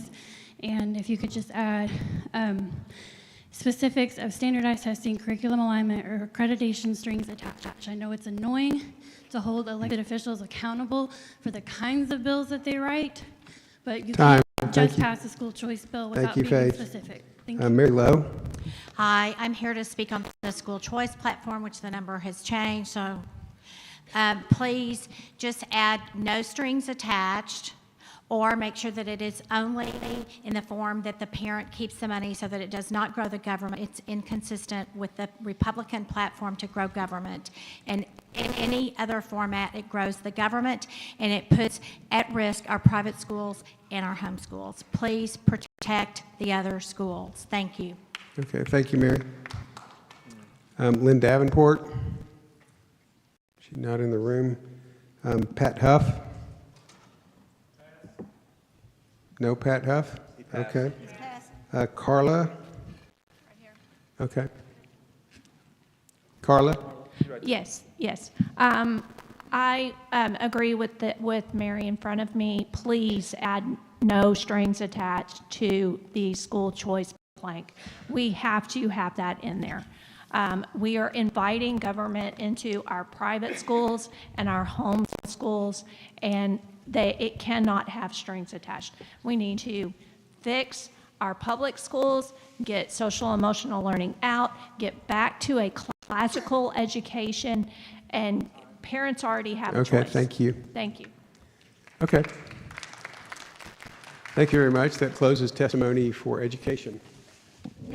Mr. Chairman, motion.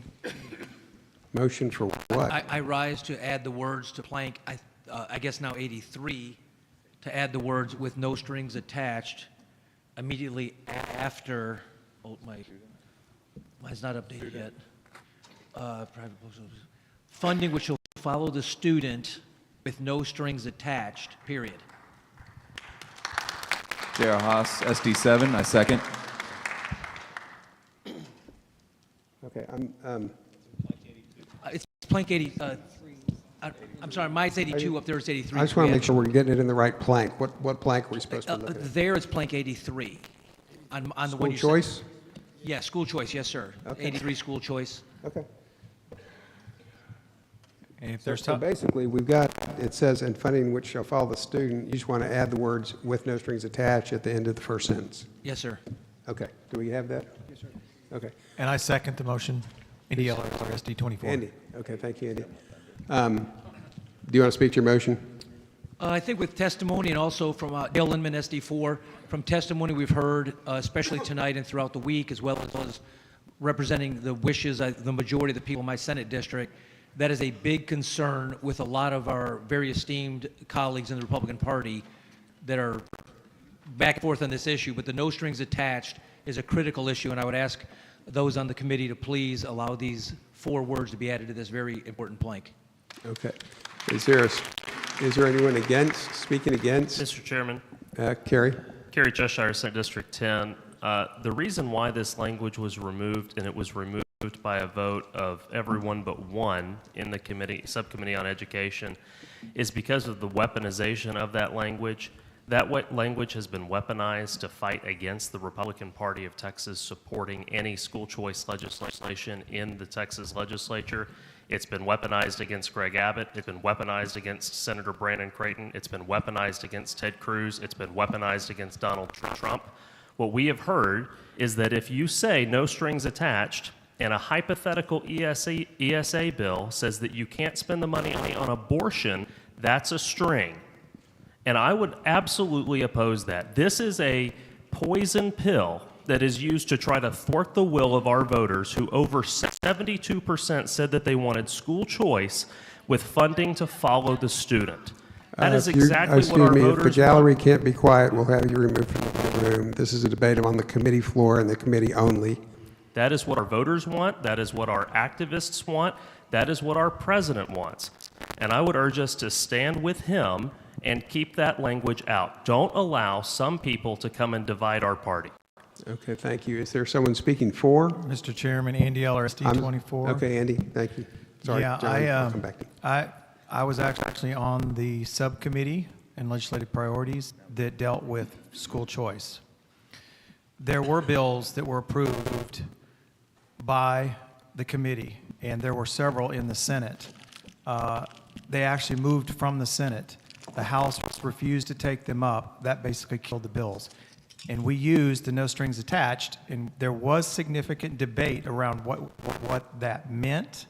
However, we were able to work with the author of the bill to correct most of those issues, and it was actually a very good bill that the Senate wound up passing, and I can't remember the number, but the House did not even take it up. They did not care. It is not the fact that we have the words no strings attached in there that caused the problem. Although that I could see that from the people from the outside not knowing exactly what was going on in the subcommittee, but we did pass out several bills from the subcommittee to say we like these bills with some language changes, and the authors actually made those changes for us. Okay, thank you, Andy.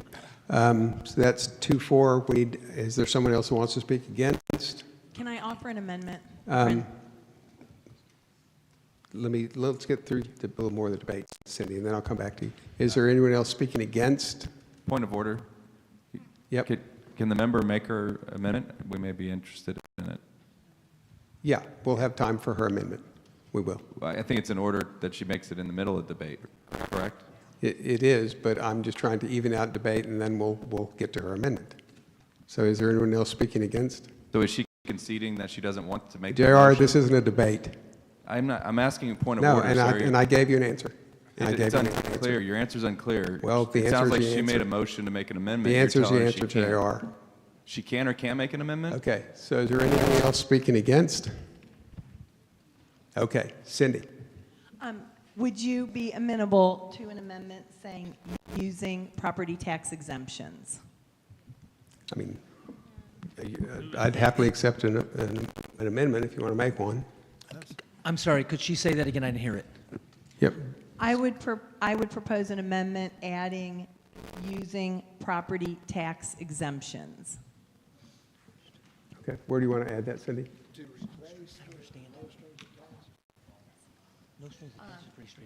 If that's how we did it, it would have no strings attached because the money would stay with the owner of the money. Point of order, Mr. Chairman, Andy Eller, SD 24. If you're adding extra language to that, are we actually modifying the current amendment on the floor, which is no strings attached, or are we doing another amendment? Because we can only do an amendment to the amendment. Yeah, this would be an amendment to the amendment. Okay, thank you. Yep.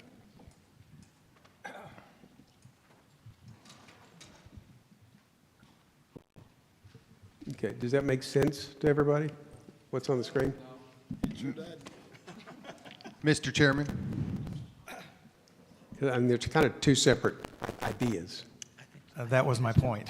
Yeah. It could go on the second line after for their children's education, comma, using property tax exemption. Yeah, I think that's going to be a separate amendment. We need to vote on the no strings attached, and then if you want to come back with a second amendment, we'll do that. Okay? Because it's not germane, the amendment is not germane to the amendments on the floor. So, okay, so we didn't have any other debate against no strings attached, so we're moving to the vote. Mr. All Chairman, in- may I request a roll call vote? Yeah. Can I get a roll call sheet? I got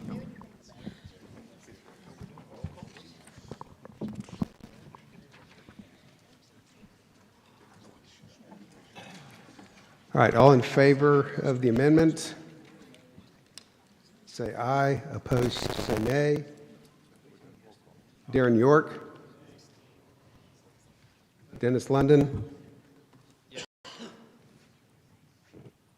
Tony Robertson? Yes. Dale Inman? Yes. Michelle Evans?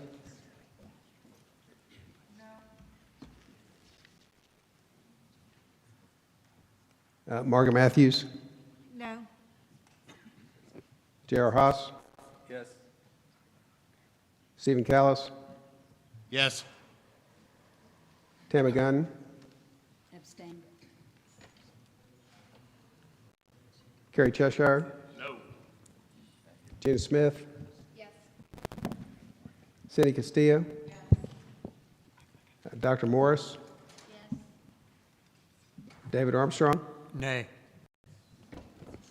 Brian Vakras? Yes. Brian Bodine? Brian Bodine?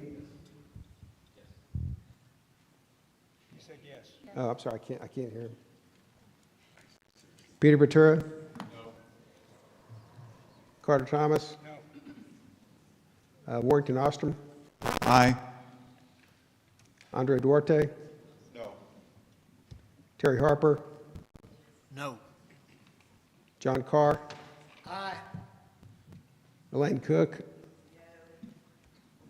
Andy Eller? Aye. Patrick Van Doren? Nay. Melinda Roberts? Yes. Isela Lindquist? Nay. Dan Pickens? Yes. Mark Dunham?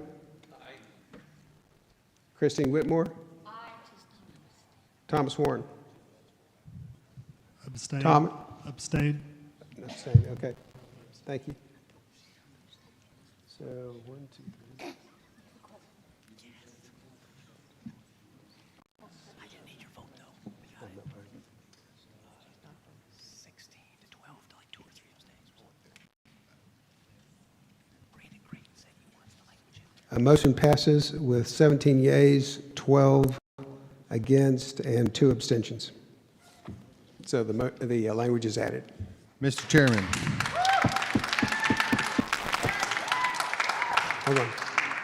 Hold on. I want to give Cindy a chance to add her language. Cindy, did you want to try to add your language still? Yes, sir. Thank you. After children's education, using a property tax exemption. I think it probably needs an A. Yep. And I don't know if we keep, then the and funding, which should follow the student, but obviously it has to follow it should have to follow their student to another educational opportunity.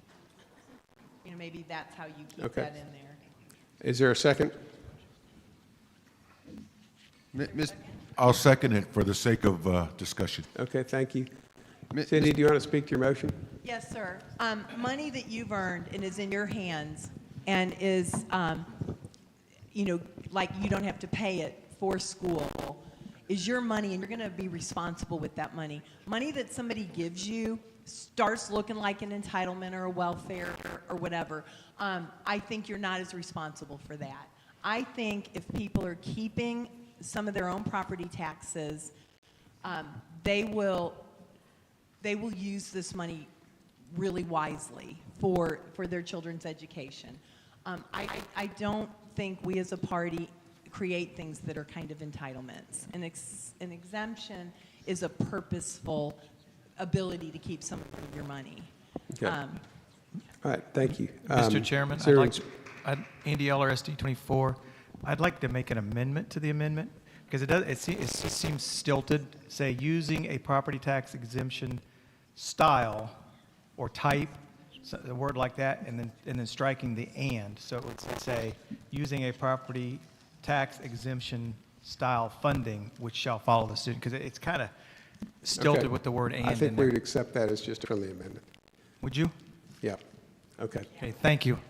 Okay. Is there anyone speaking against? Peter? Peter Batura, SD 17.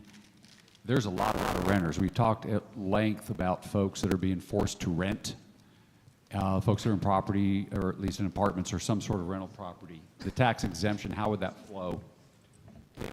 It seems, I like the idea. It just seems a little bit complicated to execute and really would exclude renters. Okay. That's a question. Is there anyone, Cindy? We're not debating. Okay. Anyone speaking for? Are you speaking for? I'd like to amend the amendment. It would be germane. Well, we don't actually have a pending amendment on the floor, an amendment to the amendment. It was just a friendly one. So if he wants to amend the amendment, that's in order. Yep. I think the proper location for the added verbiage should be at the end of the sentence and just say, in lieu of funding, you may exercise a property tax exemption.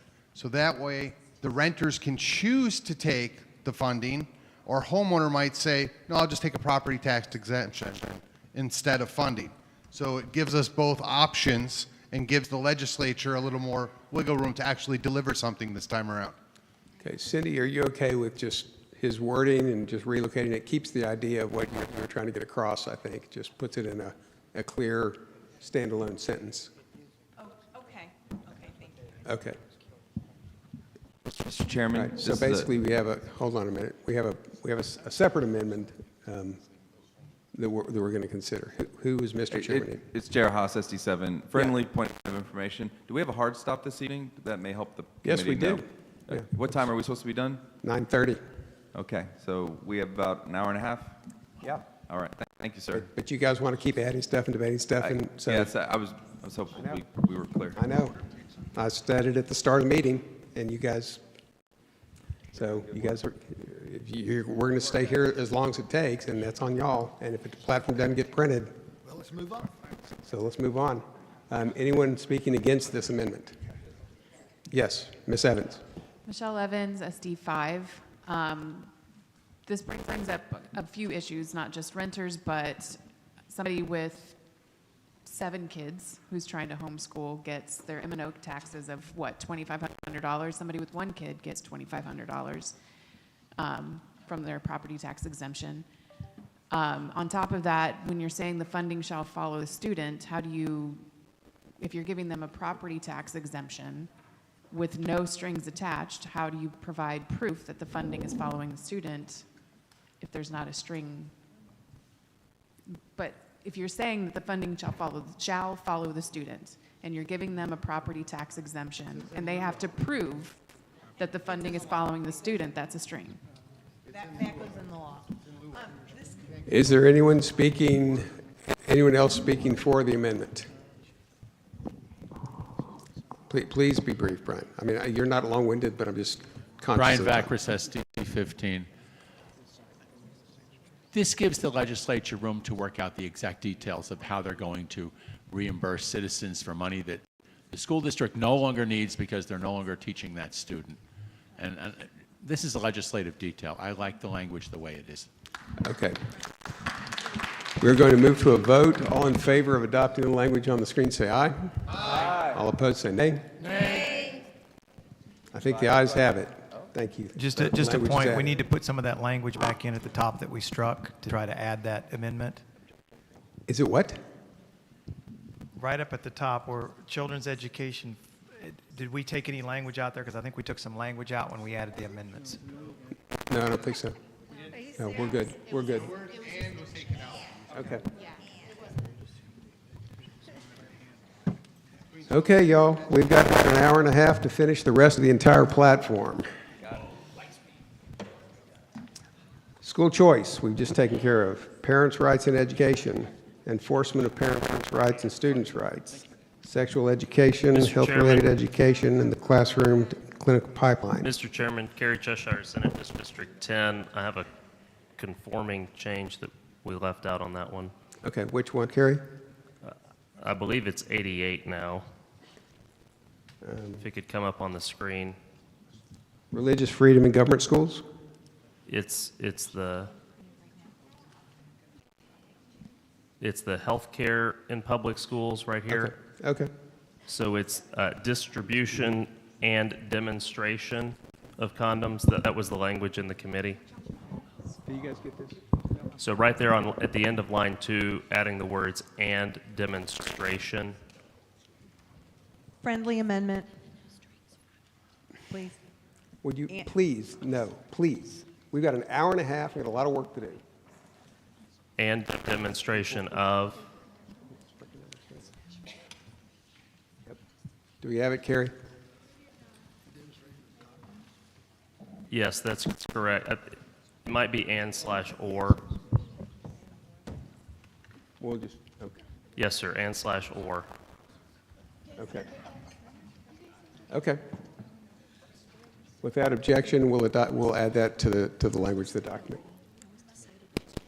Okay?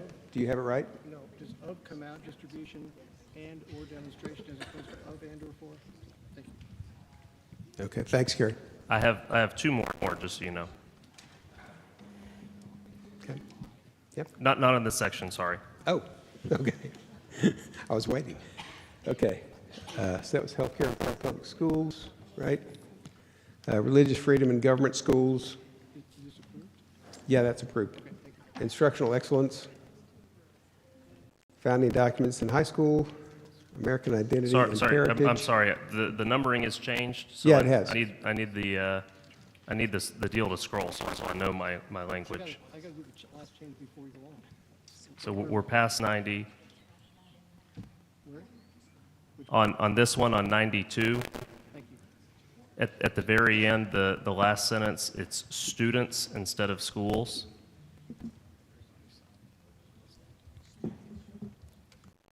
Students shall have the right to display patriotic items on their person as well as on school property. Yes. Did you get that? Yes. Okay, without objection. National core curriculum. Wait, Mr. Chairman, we skipped over 87. Could we go back to 87? Yep. In view of the lady who testified about the in school settings, I wanted to take a look at that one. Prohibiting grooming of minors? Is that the one? Yeah, she referred to 87. Yeah, we've had some additions and subtractions, and so it's a little different. Okay, 84. Okay, all right. So are we going on, John? We going on? Yes, sir. Okay. All right, so we're on curriculum, 89. Mr. Chairman, Patrick Von Dolan, point of clarification. We approved, I believe yesterday, where it says gender ideology to add, where it says What plank are we on? Gender ideology? 7, I believe, Mr. Chairman. Gender ideology. It says gender identity there in the middle of the paragraph to the right. Fourth line down looks like we. How about we quote the actual title of the plank? I'm sorry, prohibiting grooming of minors. Okay. My apologies. Where it says gender identity, we agreed to put ideologies after that and throughout the plank. Yeah, we did. A day or two ago. We did. Are you finding that? Yes. Is that correct? So we're going to add ideology, yeah. Is it ideology or? Ideology. Singular. So after gender identity and ideology. Okay. Okay, all right, we'll make that correction, Patrick. Thank you. Thank you, sir. Okay, so we're on curriculum. Oh. Instructional excellence, founding documents in high school, American identity, illegal aliens, oversight of instructional material. If we could have the screen continue to scroll, that'd be helpful. Yeah, I'm sorry. We're scrolling, Professor. I'm down to governance. On 93, the TEACS resource system on line 2 does not need to be there. Where are we? And the word "and." Oh, okay. Yeah, TEACS resource systems. You see that one? Yeah, okay. It's a list, so we need the and, I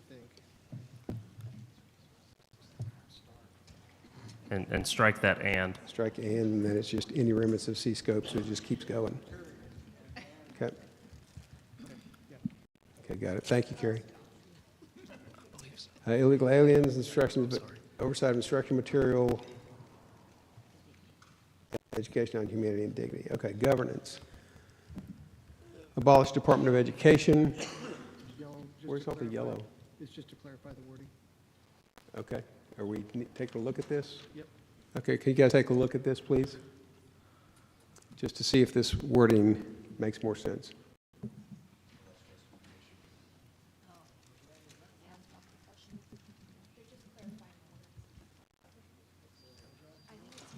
Is that consistent with what you all understand this blank to be? Yeah. Okay. Without objection, we will accept that and move on. Mr. Chairman, on 98A, striking appointing and, it's a change considering the plank that we adopted in 213 that says we support the direct election of the Commissioner on Education. So it's a move for consistency to strike appointing and. Okay. Okay. That concludes my changes. Thank you, Kerry. Well done. School security and safety. Withdrawal from taxpayer-funded lobby groups like TASB. Enforcement of open meetings. Gender identity in schools. Parental rights. Mr. Chairman, Patrick Higher Von Dolan, education. SD25, just a correction again on, if you'll go up, Yep. Mr. Townsend. Which and one? gender identity in schools, gender identity ideologies, please, sir. Yep. You got that one? Okay. All right, thanks, Patrick.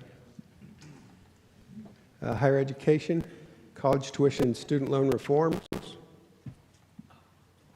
defund political correctness, campus speech, eliminate tenure, equal access, medical students, religious liberties, and that concludes it.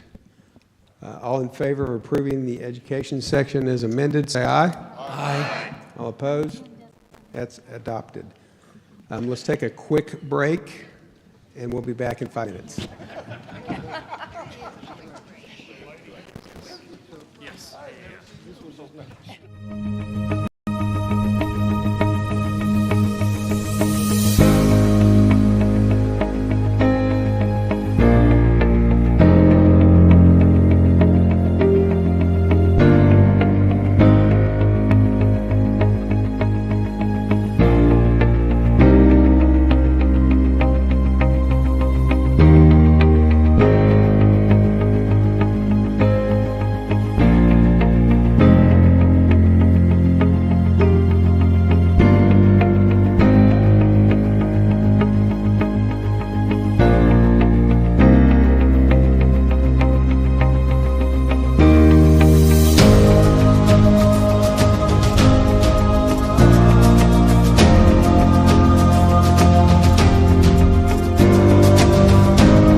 yet, so it'll be another minute, so. Okay, yeah. So we'll start taking testimony on Health and Human Services. Oi.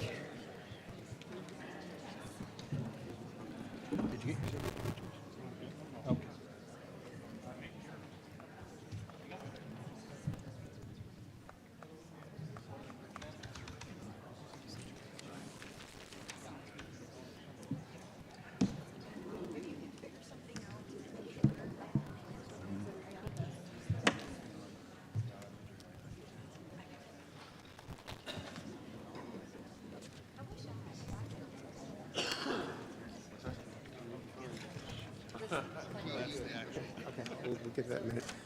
Okay, just put that over. All right, we're going to take some testimony on Health and Human Services. We don't have much time, so we're only going to take the first 10 people that signed up. So Danny Stevens, Mary Lowe, Daniel Blaylock, Marco Roberts, Mike Alberts, Carla Roberts, Gilda Boygan, Michelle Bouchard, and Carla Grant will be the only ones we hear. So we're going to start with Danny Stevens. You all would come to the mic, be ready. You have 30 seconds only. Carson, you ready? Okay. Danny Stevens. Danny Stevens. Danny Stevens. Yes. Hello. Yes. Yep. Please go. Danny Stevens, Senate District 17. I'm asking you to remove the first sentence of the platform plank 130, that paragraph. That reads, homosexuality is abnormal lifestyle choice. It's wrong. It's insulting to gay and lesbian people. I'm gay myself. It's an insulting sentence. It does nothing to prescribe policy. The rest of the platform, the rest of that platform plank we agree with. It does nothing to alter the meaning of the whole section or paragraph. So we ask you, join us, help us build a bigger party. Get rid of that line. It's hard for us to recruit when we're having to fight our own party. It's unnecessary. Please remove it. I would ask you to remove that language, the first sentence. Okay, thank you. 130. Mary Lowe. Hi, I'm not sure of the platform. Again, the number has changed. Last night it was 171. You added language to restrict government agencies having children on devices. And I just want to say thank you all very, very much for the hard work that you did and for caring so much about the youth in our state. Please consider making that a separate plank and calling it Less Tech for Littles, which was discussed in this committee last night to do that. And then it should be a priority because this is something that affects more than 6.1 million children. Thank you. Where's my timekeeper? Oh, okay. All right. Thank you. Sorry. I didn't hear you. I'm sorry. Okay. Yeah, holler at me for sure. Daniel Blaylock. Daniel Blaylock, SD 15, Texas Conservative Liberty Forum. I would like to speak in favor of striking the first sentence of Plank 130. This sentence does not expand upon the spirit or specificity of the language in the plank, other than to make the tone of the plank equivalent to, "We don't like your kind round here." We are a true big tent party, and there's no reason to have language in the plank that only creates a barrier for someone to vote for us where they otherwise would be willing to. Thank you. Marco Roberts. Marco Roberts, SD6, also with Texas Conservative Liberty Forum. I just want to say this. I'm also asking that first phrase from Plank 130, referring to the abnormal language, be stricken. This phrase has no policy purpose, explanation, or prescription. It just labels a group of persons, including Republican voters. It is an argument that merely describes something as less common or more common, and that doesn't make it bad or good, so it's pointless. This extra phrase will do nothing to drive one more vote for Republicans, but it will be used against Republicans with independents and persuadables right on the fence. So removing this phrase Time. Thank you. will do more damage. Mike Alberts. Mike Alberts. Mike Alberts, SD6, also a member of TCLF, and I also want to add my request to please remove the first sentence from Plank 130. Again, it really doesn't add anything to the plank, and removing it just makes the plank look a lot more professional and just changes the tone. All you're doing when you keep that language in there is just weakening the party. It doesn't add anything, folks. You know, I want to urge the committee to please remove that plank, or remove that sentence from the plank, and make us all a lot better. Thanks. All right, Gilda Bagan, I don't know if I've got your name correct. Hi, I'm Gilda Bygon. I'm from SD 17. First, I want to tell you how much time you put in. I appreciate all the work you've done.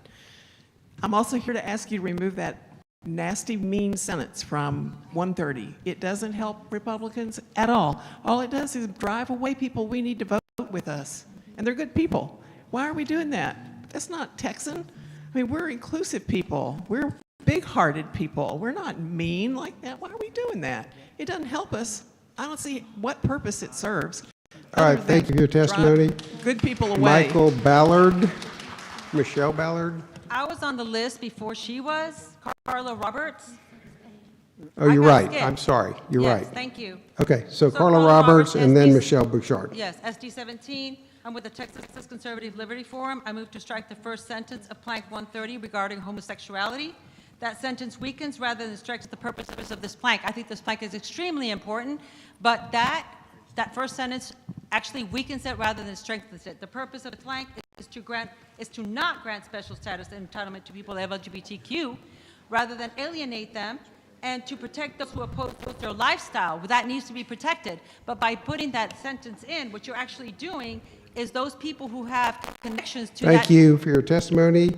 Michelle Bouchard. Michelle Bouchard, SD 15. I support all these guys in the striking and the 130. I don't know when the Republican Party got into the business of regulating morality instead of advocating for good governance and policy, but this move towards theocracy has not helped us grow our ranks. We will eventually die out as a party due to our virtue signaling, which quite frankly is as loathsome on our side as on the left. I was taught by loving Christian parents and by the words of Jesus to leave judgment to the Almighty. Who next will you declare abnormal and ungodly? Thank you for your testimony. Carla Grant. Hi, Carla Gant, SD8, and I want to thank you guys for adding the terminology of no technology in schools for littles, less tech for littles. These babies are on devices, one-on-one devices. My daughter's a kindergarten teacher. These babies are on devices, on iPads, one-on-one, and they're so harmful to these kids. So thank you. Thank you again. Okay, thank you. That concludes our testimony on Health and Human Point of order, Services. Mr. Thank Chairman, you very point of much. order. Mr. Chairman, Dale Inman, SD4. I'm told that I understand Christine Harhoff was in the top 10. Her name was not called. She's on the list in the top 10. Christine Harhoff. 1, 2, 3, 4, 5, 6, 7, 8. Yeah, so it was it's real tiny, and it was next to somebody that was scratched out, so I didn't see it. So you're right, Christine Harhoff, and that will be the last testimony.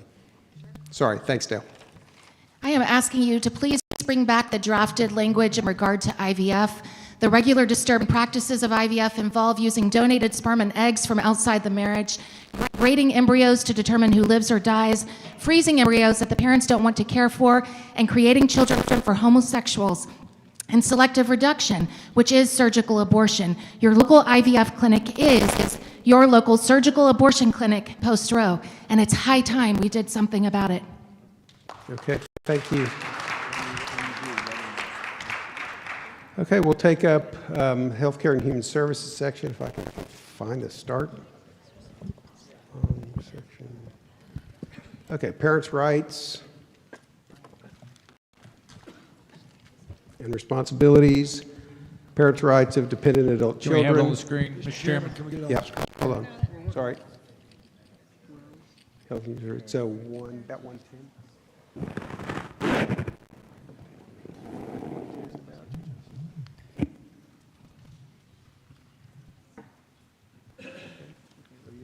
I'm sorry, what section? Like,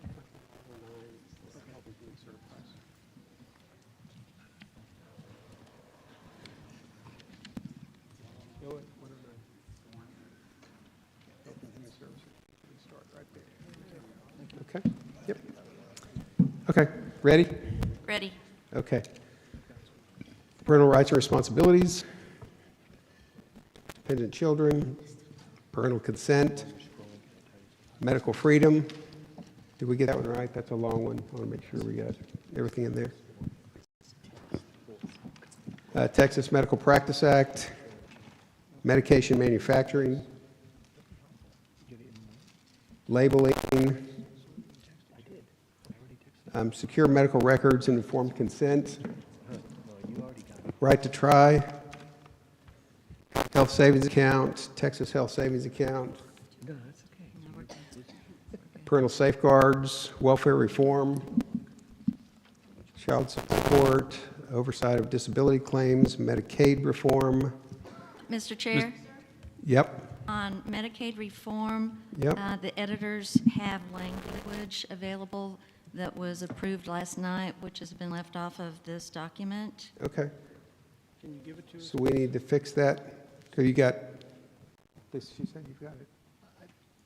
Okay. Yeah, Rick had that, Rick had the language. Did you? I emailed it to you. Okay, we'll have to look. Okay. Give us a second. We got to pull his email up. We've got an hour.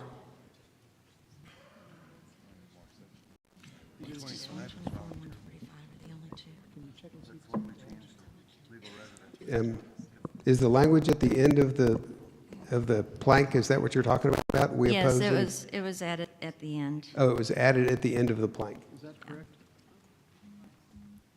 Is that correct? It wasn't that big, was it? Is the stuff on the screen what we added, Melinda? That's a lot for Medicaid. That's it, yeah, that's it. It's addressing the specific Medicaid 1115 waiver funds. So we had added that in last night. Okay.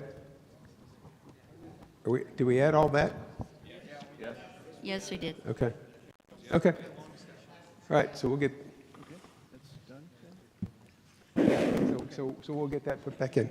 Mr. Chairman, Yep. on plank 125, Medicare reform, we had changed the language from U.S. citizens to legal residents. I thought that one failed. Did we add that in? It passed? It did Okay, pass, yeah. Mr. I was Chairman. wondering We- about that too, but I was yeah, thinking we that it did. We failed. did add that in. Yeah, we did. To include Thanks, Steve. both U.S. citizens and legal residents. Okay. We left U.S. citizens in and added. I apologize, it was citizens permanent and legal residents. Citizens and, okay. Have we got it? Legal residents and U.S. citizens? Yes. No, citizens and legal residents. Undo. Thank you, whoever caught that. Do we have it? Oh, yes. Sorry, Don.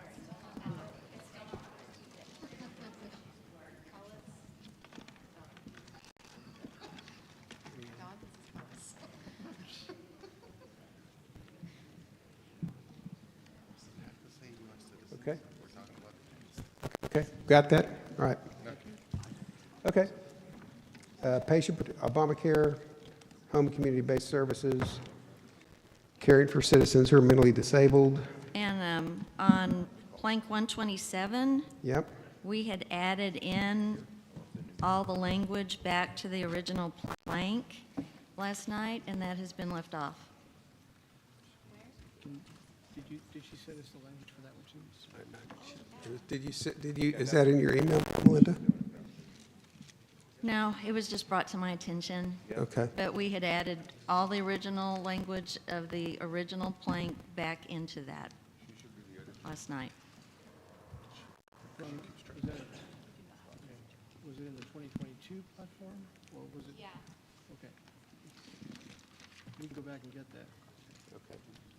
Can somebody be working on that while you're editing? Yes. We need to get somebody else to do that because we have to press on. Yeah, and if Okay, you can- we're going to if you have could- one of the other editors Yeah, work on just pulling find that that original language and getting plan. that back in, and then we're going to Yes, keep thank pressing you. on. Okay. Okay? Okay. So mental health, caring for citizens who are mentally disabled, mental health, homosexuality. Mr. Chairman? Yep. Peter Batura, SD 17, given the overwhelming testimony by folks this evening. I'd like to make an amendment to strike the first sentence of 130. Okay, is there a second? Second. Okay. So striking first sentence of 130. We've had a lot of debate on this already, so unless you guys want to rehash, in the interest of time, I would move that we go right to a vote. Mr. Chairman, point of information, please. I was going to make an amendment on that first sentence for changing the language a little bit. Would this be the appropriate time to make that motion? I'm going to beg that you do not try to amend it. It will improve it, sir. It's not going to improve it. Do you understand what's going on here? Yes, sir, I do. Do you understand the hard stop that we have? Yes, sir, Do you I do. understand how much rest the platform we have to go through? I beg you, I would already have it done if we weren't arguing about it right now, sir. All right. What's your amendment? Motion to amend homosexuality as an unnatural and unhealthy lifestyle choice. Is an unnatural and unhealthy? Yes, sir. Instead of abnormal. And it strikes abnormal. Is he amending my amendment? Yes. My amendment was to strike. Okay. It's not out of order. It is an amendment. All in favor say aye. Aye. All opposed say nay. Nays have it. So we're back to the original amendment of Move whether the or roll not call. we take out the language. All in favor of striking the sentence say aye. Aye. All opposed say nay. Nay. The nays have it. The language stays in. Mr. Chairman, Tom Warren, I would just like to say to everyone that we really do need to get through this. We've got 40 minutes. I know we do. I know. That's why I can't believe we're having amendments. Mr. General Chairman. ID. No. Damn it, Patrick. Well, if you would indulge me, sir. No, I'm not made going to this change indulge you. last- No, you're out of order. I will have you removed. The language was Stop. last night. Gender identity, 131. No taxpayer funding for sex change.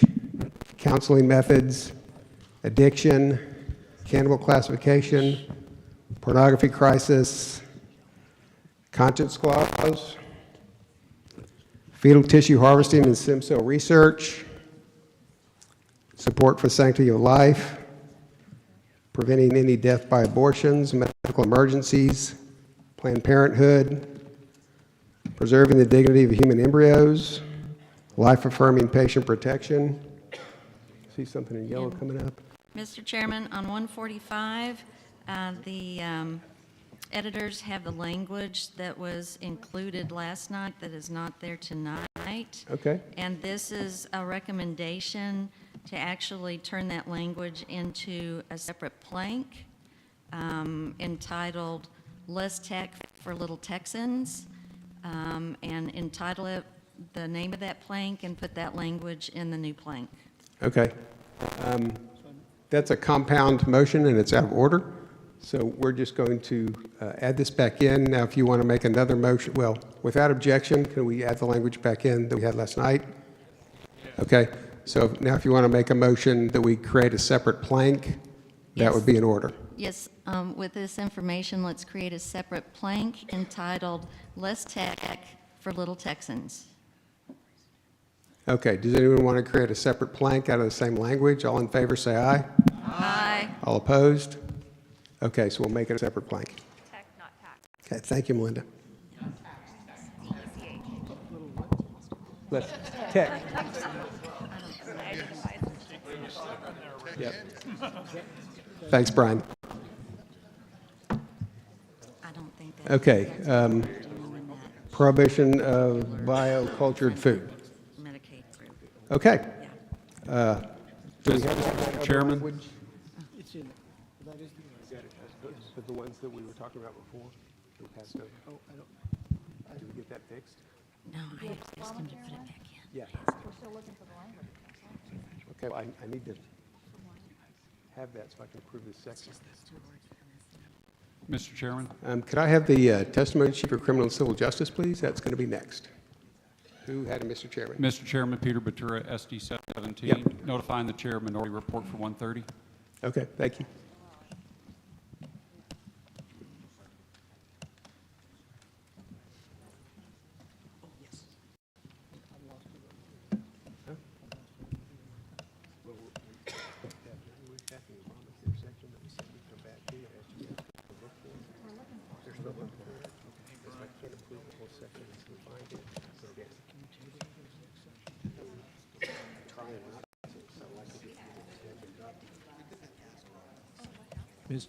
Mr. Chairman.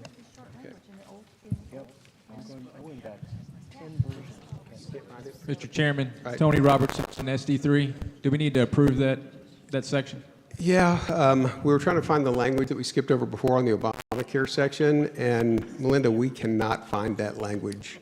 So the Obamacare thing that we skipped over and said we were going to go look for the language, we can't find it anywhere. So the editor's been looking for the last however long it's been, 20 minutes. So if we approve this section, we're just going to approve it the way it is. And so that's why I'm bringing it up. What would you like to do? So I think we just lost it. The stuff that it's not from the 22 platform, is it? Is it platform No, 124? It's not from the 22 platform. Elaine, no, that's not what we're talking about. There was some amended language that came out of committee that we can't locate. I can find the language to make that plank whole. I've got that in other emails, so I can find it and send it to the editors. Could you come up, Melinda?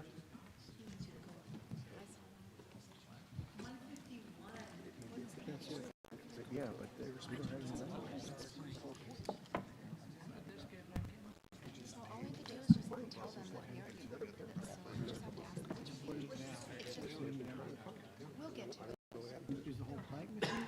okay.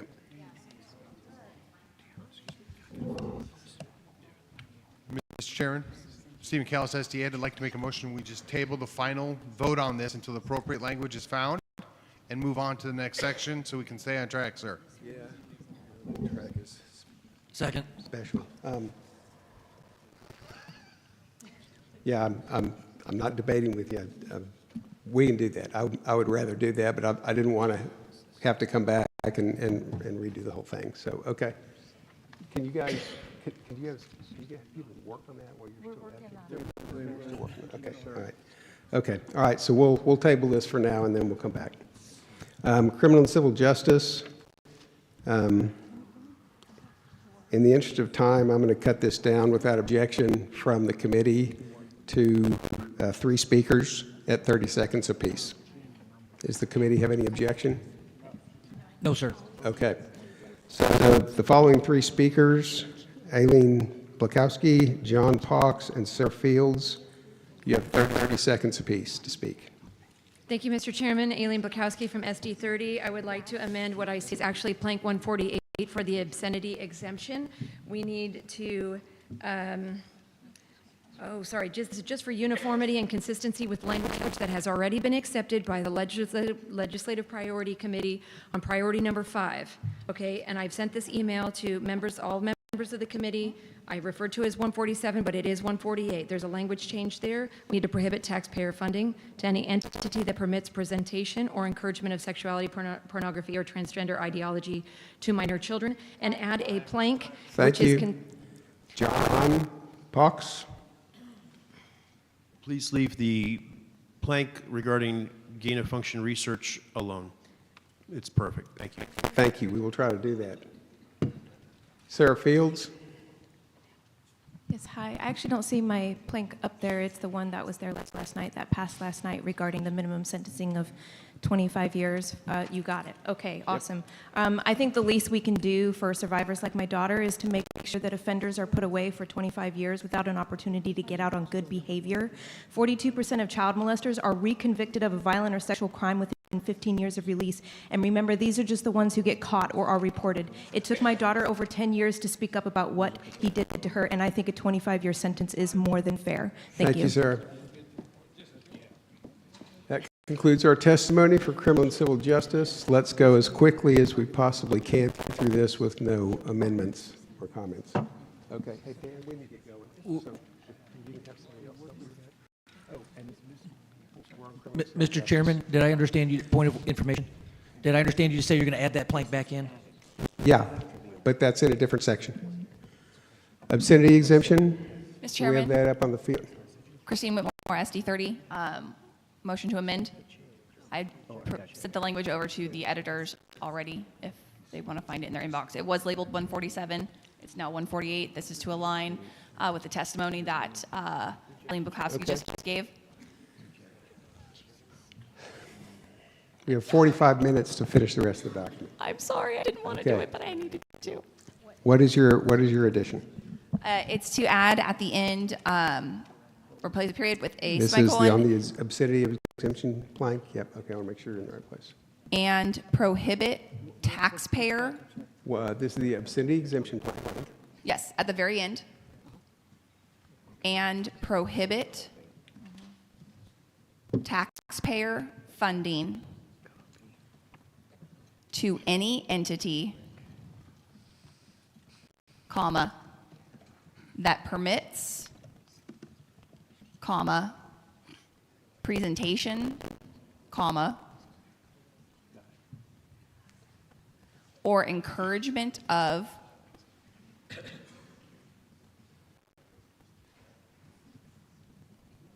sexuality, comma, pornography, comma,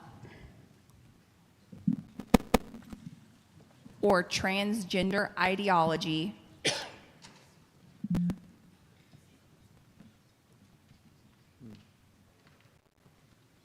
to minor children, period.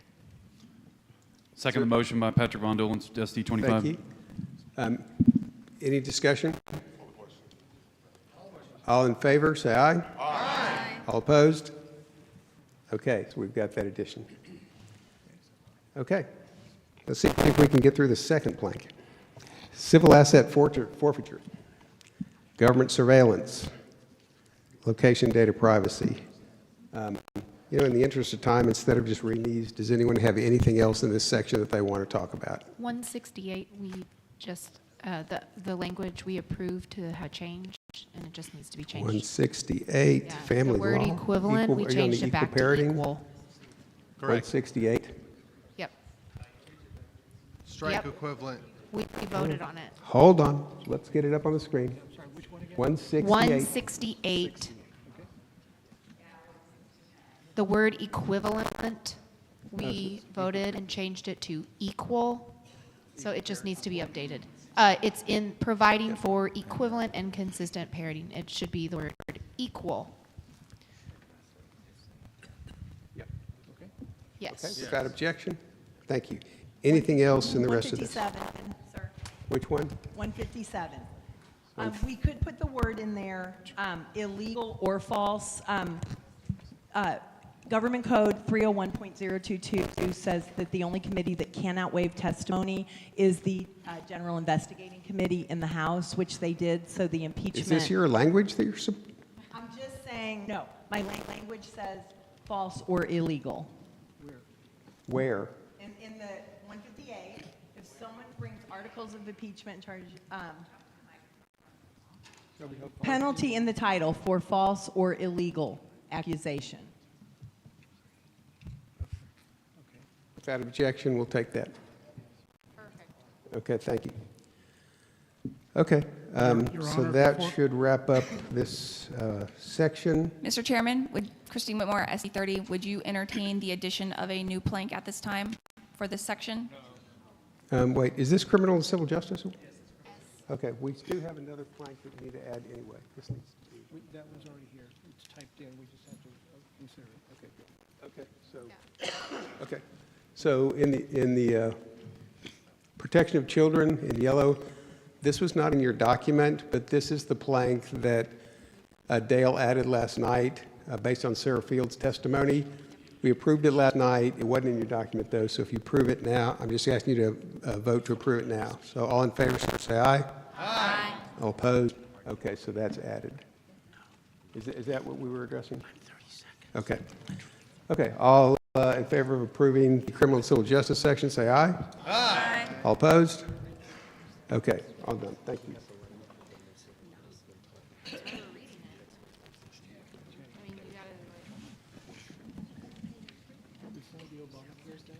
Okay, so let's put that up. Yep, thank you. Have we got it? Are we ready? Okay, back on Health and Human Services, we found the language that we needed. We're going to put that up real quick. This is for health. And we changed it. We went back to the original based on the. It goes right after. Wait. Is it a new plank? No, it's the same plank. Yeah. On plank 127, they have not added the language back in. The missing text was there, but it's struck through for some reason, right? Yeah, Okay. So this is language that was approved last night. We're just adding it back into the Home and Community-Based Services blank. I'll give you just a second to read it, and without objection, we'll just add that language. Yes. Okay. All in favor of approving the Health and Human Services section, say aye. Aye. All opposed? Okay. We're on to State Affairs. The following three people will speak: Larry Stevens, Mary Hanley, and Christopher, very small writing, Harhoff. Okay, so Larry, you have 30 seconds. Larry Stevens, SD9. Talk about governance, not to be confused with SOB. HOA is actually homeowner association. The language up there right now, it's a complex topic, and it cannot be properly addressed in this time. The language is in error right now.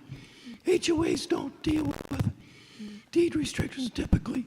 The language in pulling out, destroying it with simple majority is actually dangerous, especially with respect to many people buying up homes. Some Okay. rental homes are Thank you, Larry. 40%. That's all the time we have. Mary Hanley? I am from SD1, and I'm. Can't hear you, Mary. Is that better? Yeah, thank you. Okay. I am here to speak on truly, totally abolishing abortion, true equal protection for those inside the womb as well as those outside the womb, because it's premeditated, violent murder. If we don't get life right, we don't get anything else right. Abortion is not health care. There's nothing caring about it. It's the murder of the most innocent, defenseless, and vulnerable of all, and it harms women. And since the overturn of Roe versus Wade, abortion is not abolished in any state. Thank you, Mary. Christopher? Is that right? It's Christine. Christine, I'm sorry. I'm asking you to strike It's really small 190 entirely, please, in favor of 191 exclusively. All the list is doing in 190 is keeping legislators busy doing things that do absolutely nothing real for the babies. It's giving off an air of running all the pro-life plays when in reality the only play we ever run is to regulate abortion as health care. We need to go full steam ahead with 191 and abolish abortion with equal protection. Okay, thank you. Would you please take a fourth speaker on the Alamo? No, I'm topic? sorry, we're Thank done. you. I don't have time. So let's do the same thing on State Affairs. We're just going to go through. If you have something on one of these planks, just let me know. Quickly, I have, what is it, 170? Where? JR? The Alamo, JRSD7? Yeah. I think. So hang on a second, JR. I'm sorry, go ahead. So I've been looking through state affairs. Remember yesterday we had all that sideshow trying to get it fixed? Yes. It isn't fixed. It's back to where it was before we fixed it. HOA, you can look at it. It's all messed up again. The stuff on abolish abortion is messed, which is what he's going to discuss. I don't know what else is not right. Okay. So, you gotta tell me what to fix. I'm not sure what to do. I mean, what did we have? We made a diligent effort to get in and take out stuff.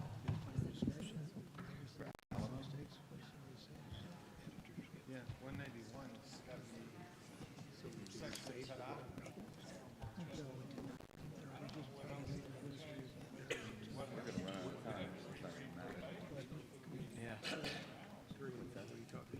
Well, we were making changes.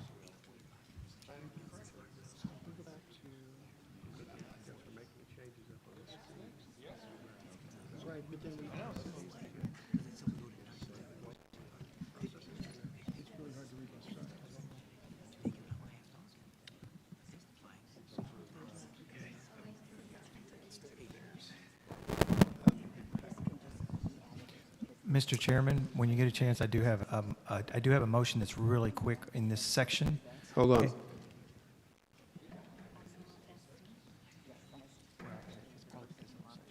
on. Dan, I don't know what the answer is. I mean, you were up here talking to the editorial team. They don't have the document that you're referring to. I don't know why. I'm not sure what the answer is here. They said they don't have all the changes that were made. Okay, when we left yesterday, yeah, it was complete, and I don't know whether he saved it or what he did with it. I didn't get it because it wasn't sent to me. The only copy I've ever got is from you. Right, I know. And what I got was from them. So, and he says he doesn't have the document, doesn't have the copy saved. I don't know if he was saving. We have previous versions, I just don't know which one to go to. I know. Well, but do you have a version that was from when we concluded, before we started fixing? No,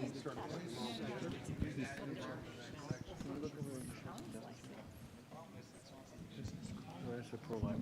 I got the HOA governance one.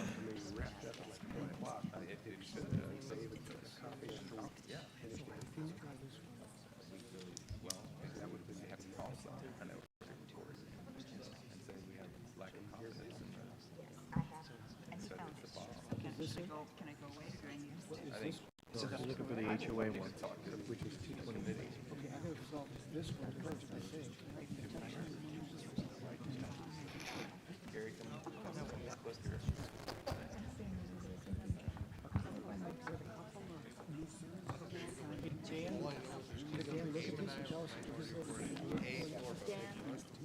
Hey, Dan. Dan. Can you speak here? Does it represent the deliberation? No, he's talking about the entire section. So is this what you're looking for? Scroll down. Yeah, it's supposed to be done in 6 minutes. The next one, there's a section that was removed. JR removed on that. Yeah, abolish abortion was a limited deal that had to do with legislation, which I think is one line. But I can't be specific because this came from JR. But the problem is there's at least 2 other things that are wrong, and we don't know whether the whole document is wrong. Distribution.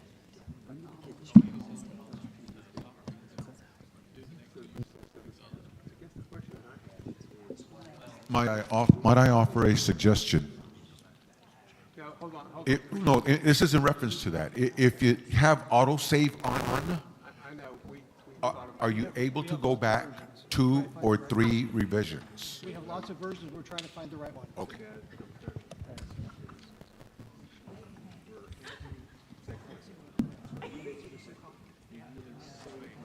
This is the last version we have of this section. I don't have to be the right one. We saved it after we finished editing.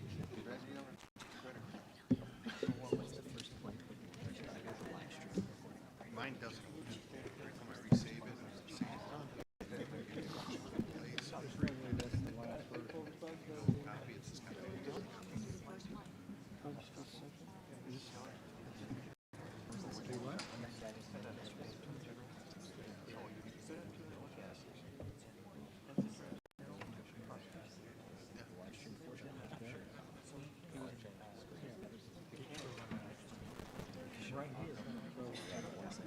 Hang on a second. This one looks like a Constitution of Elections law. No, it still has, we oppose legislative discriminates against.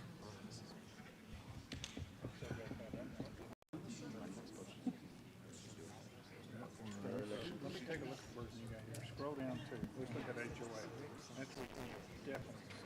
Remember HOA, he's got this blank signature. That's wrong. I already texted it to you. Can I get the testimony sheet for government election integrity, please? Mr. Chairman, I would say if they do find the correct document in state affairs, that may correct the problem I was going to bring up because Have you got the same problem? No, not in government and election integrity, but there was a duplicate plank that we struck last night, so if they find the correct document, that should take care of the duplicate plank that we struck.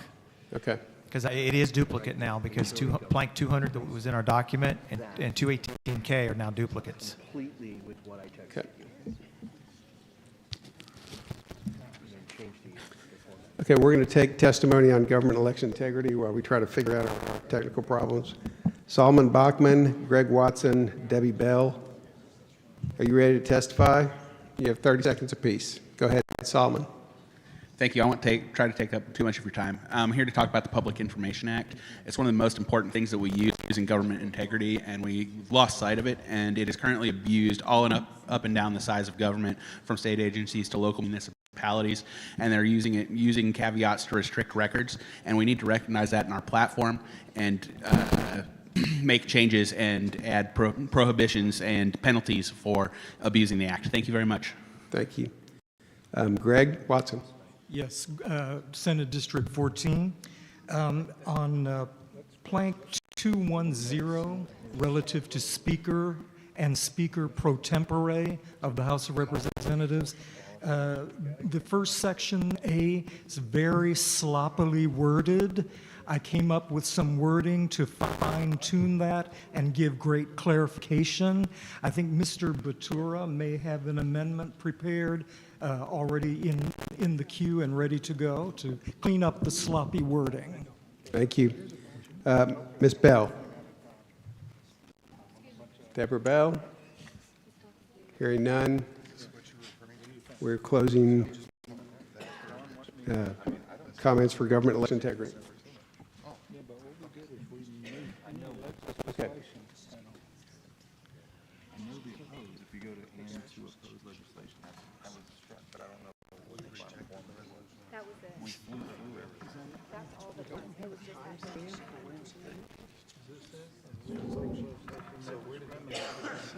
I don't understand why we don't have a document that's posted out after we finished our edits for that section.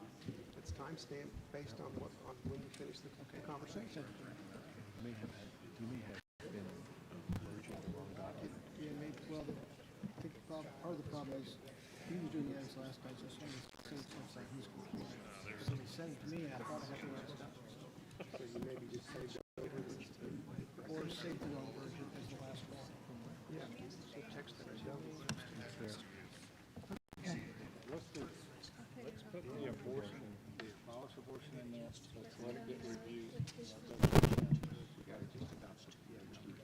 The HOA who changed it, which is the other people.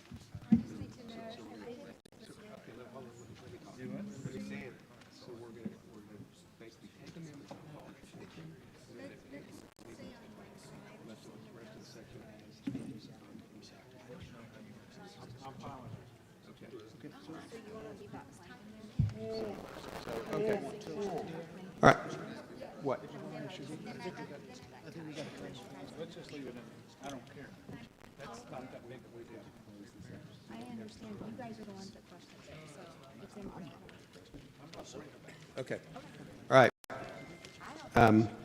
So on state affairs, we are going to review the abolish abortion plank and take amendments on that, and then we're going to accept the rest of the section. Mr. Chairman, we also needed to delete plank 200, which was the Attorney General one, because that was not. Okay. Well, let's do the abolish abortion, then tell me where we need to. Okay. Yeah, and that should be quick. All right. Yep. So here's the abolish abortion. The language. Which language are we taking, Dan? We think this is from last night. The yellow or both or? Yellow should be what we accepted. Okay. The yellow is what we accepted. Okay. So we will be striking the stuff in whatever color that is at the top. Hold on. Stand by, Chairman. Yep. Okay, JR, hold on. Yeah. So here we go. Just give me a little personal liberty here. Yep. So if you go to define such persons equal protections of the law, hold on. Okay, right there. Second line towards the end where it says moment of fertilization. At that point, begin to highlight and go and to oppose legislation that discriminates against any preborn child. It's very sad we're deleting this, but that's what we need to delete. No. You're going to copy back to and from that point. Yes, so just keep deleting right now, and you will get, you want to go all the way back from that point to and, there you go, delete. And then I want to make a motion to add that. All right, motion to add what? What we're about to delete. Oh, you want to add the Yep. entire part above it? Oh, no, I'm helping them correct the report, and then I'm going to make it a motion to add that. So don't get rid of it too fast. So is this replacing the orange? No, I'm just kidding. I'll pull down. Let's move on. But yes, that was good. So we're voting to approve what's in yellow, and it will replace whatever color that is above it. Okay? We urge the Texas legislature Does to enact. anybody have any questions? All in favor of? Wait, hold on. Okay, that's why I'm asking. Well, he just deleted it.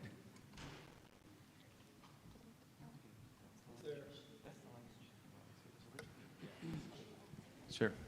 Okay, so we're approving what's in yellow and deleting everything above it. All in favor, say aye. Aye. All opposed? Ayes have it. Okay.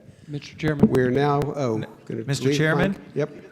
Okay, as soon as he's you're finished with recognized. that, if you scroll down to Attorney General, the piece on Attorney General and State Affairs, I think it was around 200, maybe 201 or 202 now. I'm sorry, I'm having trouble here. There's some crosstalk in the background, if you guys Okay, could- so go down to where, I think it'd be like 200, 201, somewhere. Go up just a little bit. We've added blanks now, so I'm trying to find it. It's What's the Attorney General. It's the Attorney General piece, and I had it as 200 in my copy. We will, we'll do that. Attorney General, there's not an Attorney General. It's Prosecution of Election Fraud is the title of it. Oh, well, that's what I was at. Okay, yeah, it's 200, prosecution of election fraud. Prosecution of election fraud. Yep. That was actually stricken last night because we had it in the election plank. Go up just a little bit. Or no, down a little bit. There it is, 203. It's now 203. That was stricken because we had that in the other, and everybody agrees to that, so Yeah, we just so need to will strike that out. Strike that out. And Without objection. 204 is missing a change we made. Okay, we're not taking any other changes. We're approving the, No, we made the change. We literally made the change and voted on it to take out or distribution. We're not putting people who distribute pot in rehab. Which one? Correct. yep, that is correct. Thank you. Marijuana remains illegal. And we're taking out or distribution. Is that right, Cindy? Yep.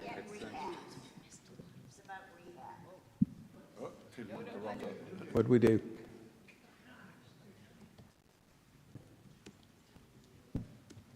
Is that correct?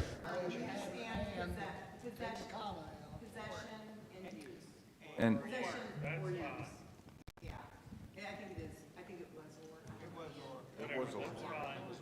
It works.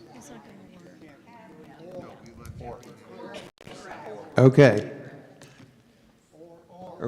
So we're changing and to or? And that will take care of that. Okay. So we're voting on the entire state affairs section. All in favor, say No, aye. Mr. Chairman, no. All approved? Sir, I started this section by making a motion, and then Dan took over from me in the middle of my motion because he was there were errors in the report. I had a motion I tried to make, and I'm saying I have not had an opportunity to make that. We got into the edit, y'all flew to her amendment. Okay, what motion are you wanting to So make, JR? my amendment was sent to the editor, and it was regarding the Alamo Plaza. Okay. So plank 170 The very Alamo. First plank of that, first section of that plank. Yes, sir. Or first plank of that section, sorry. And this will be added to the end. The editor can pull it up. But simply, we're going to state Alamo Plaza and Plaza de Valero, the areas located in front of the Alamo Church, shall be dedicated to the public use as an open space. Main reason for this is because it's dedicated to, the wording is directly stipulated from the 1871 deed when this property was transferred from the Catholic Church to the city of San Antonio. So the idea is that this place is always going to be open to the public and not closed for private events. I think this is should be favorable to the committee. I would just ask that we go ahead and call the question and vote it up or down. Is this Yeah, let's Is this the confirm language it's you right. want? Yes. All in favor, say aye. Thank you. Opposed? Thank you. Okay, thanks, JR. Mr. Chairman. Approving. Darren Who's York. Mr. Chairman? Senate District 1. Oh, yeah. Yesterday, we got a letter from 20 of our legislators that we were asking for an addition to our platform in Plank 190 for municipal ordinances to protect What's the children. title of it? It is pro-life, I believe. 192 now.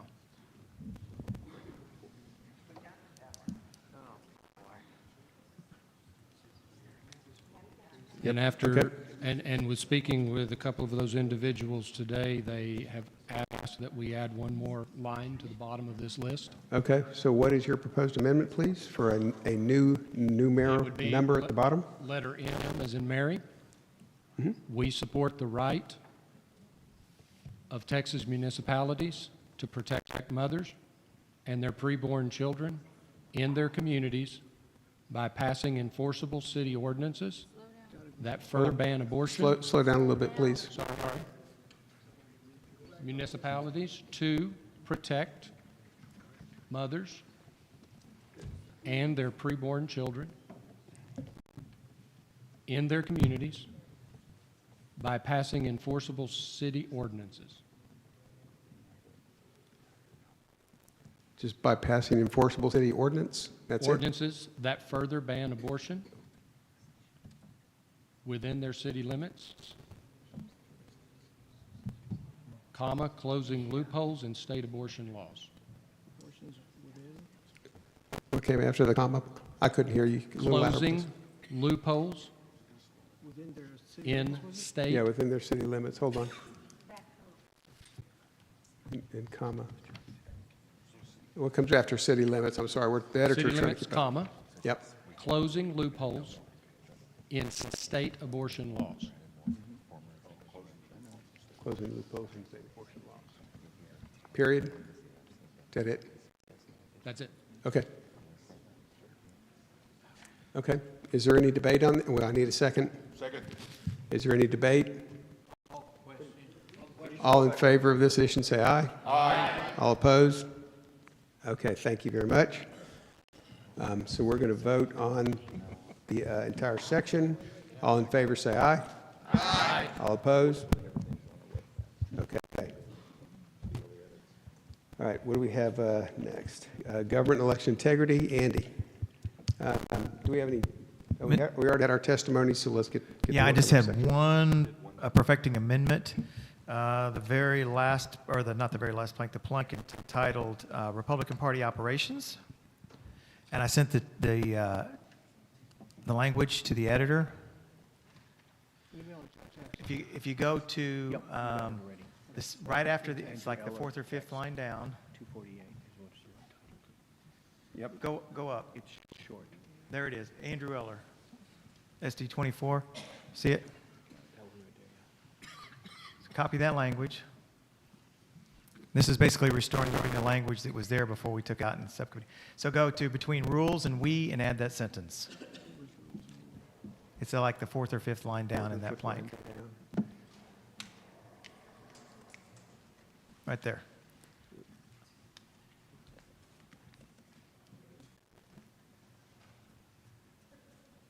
Put a period after rules, of course. And take out Republican Party operations. This just adds to some language that was already in the plank originally. We took it out, and then I've had some requests to put it back in. Okay. Is there any objection? Okay, Stephen, what, you want to speak against?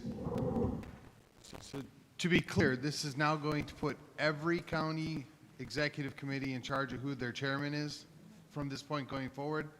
There's not going to be a primary election? It was an existing plan from last time. It's been there for a while. Yeah, it's been there. So it wasn't struck, it was just removed by mistake? It was removed in our subcommittee after some discussion. Okay. And we're wanting to put it back in now? Yes, because we've had more discussions, just like we do with testimony, so we decided to go ahead and put it back in. So we're just restoring the plank as it was. Okay, very Yeah, good. we're restoring the plank the way it I was. withdraw my objection.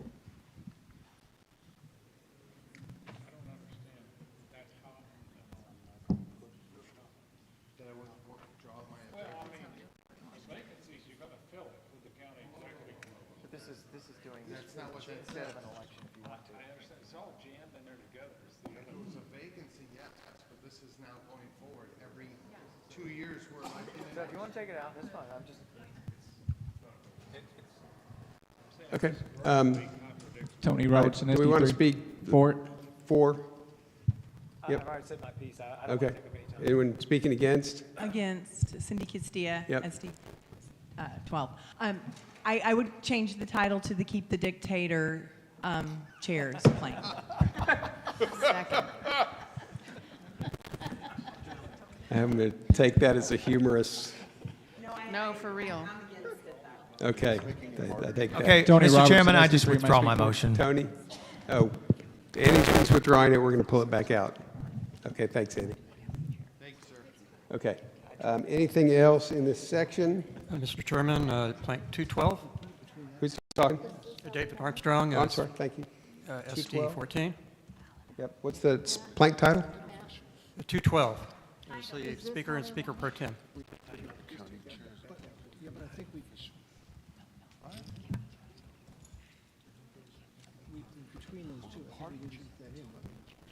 Speaker and Speaker Pro Tem?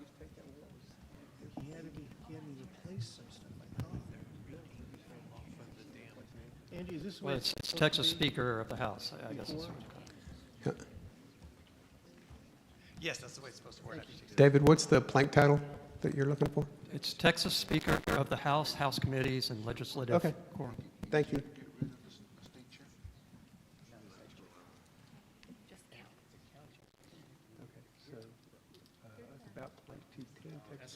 Okay. Yeah, what did you want to do here? So I don't have the clarifying language with me, but it was mentioned by the one speaker. I don't know if somebody can send it in, but we're obviously missing in section A, third line from the bottom, Speaker and Speaker Pro Tem candidate is one thing we're missing, and there's other clarifying language. No, it's below that, the line below. Where? What do you want where? Are you adding language or taking language out, or what are we doing?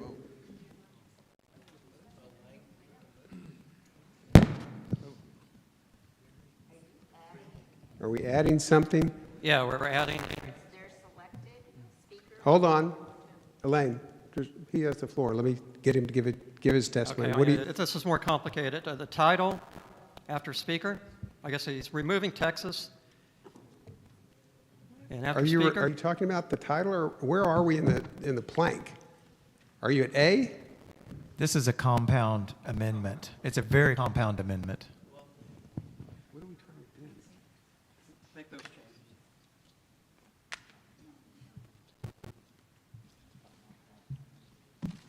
It turned off. Sorry. It turned off. Can you bring it back?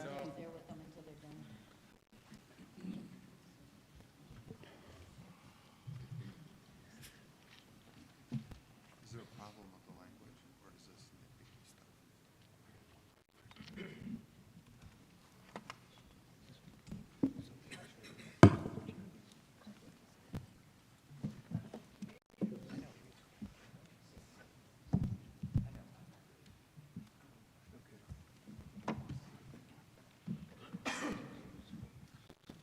Okay. While they're working on that, the editors, is there anything else that we want to change in this section? In election integrity, this is the only other one we have? Okay, good. There's a bunch of small changes.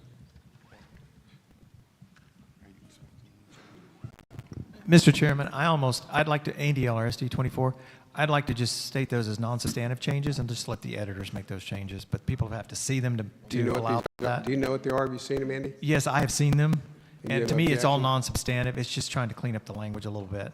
That's Okay. all. And he's shaking his head. Yes, it's all non-substantive. Is there But- any objection from the body to letting the editors finish these up at a later date? Well, not date, I saw the, later hour. Okay, we'll do that. Yeah, so. It's good. Unless there's an objection, that would go on. All in favor of adopting the election integrity, government election integrity section, say aye. Aye. All opposed? No. That is adopted. I don't know who's chirping back there. Tony?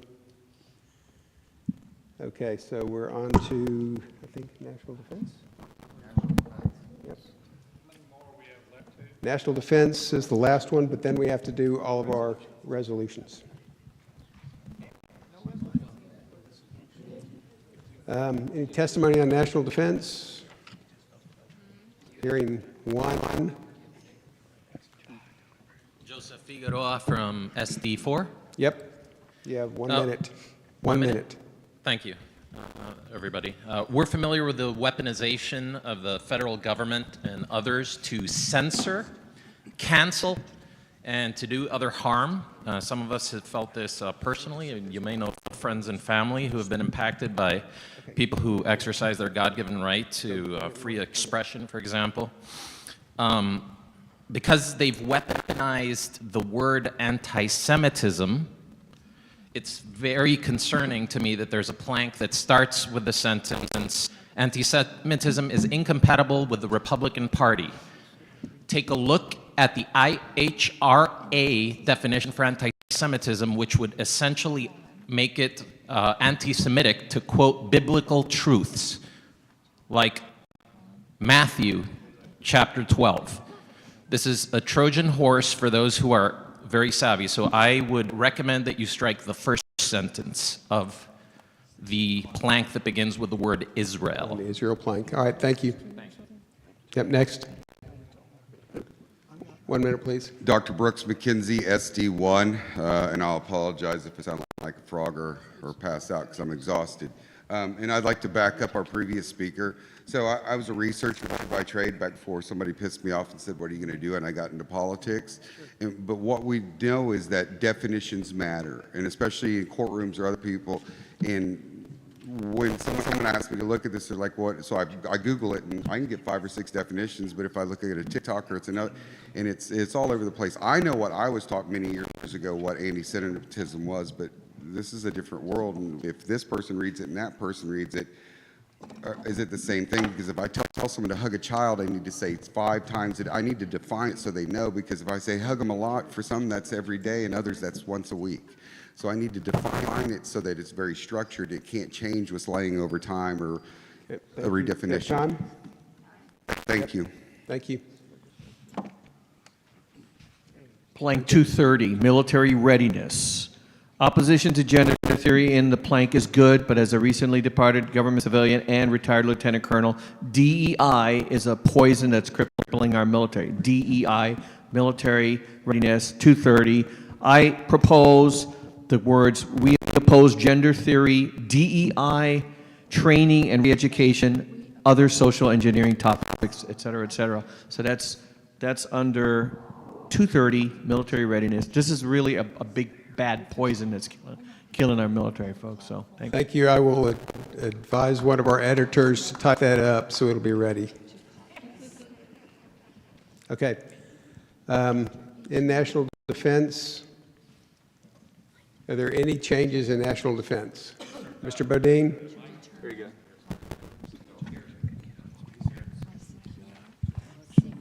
All right, Mr. Chairman, I spoke to a few individuals, several individuals that were they're here today on the committee, and I got receptive responses to making this change on 245 on Israel. So if we can go down to that, make sure everybody can see it. And my proposal would be this. Are we able to go to that screen? Hold on one second. Okay. We're still editing this guy's changes. So I'll make this real quick once we're.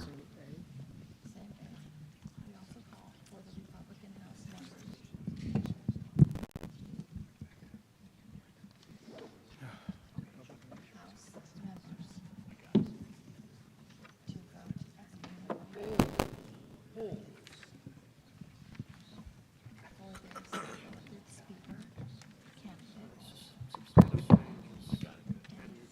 pro tem to. That's 3 words. Voting's 1 minute. And for their selected Just the words speaker, NDEI training. Gender theory. It's killing that recruiting. Yes. In the military, yeah, you gotta put that in. Candidate. It's minor. Oh. I know it. Tired? Is there a beat? No, there's no B, so I guess there is no A. Can you send it to her? So do I take this out?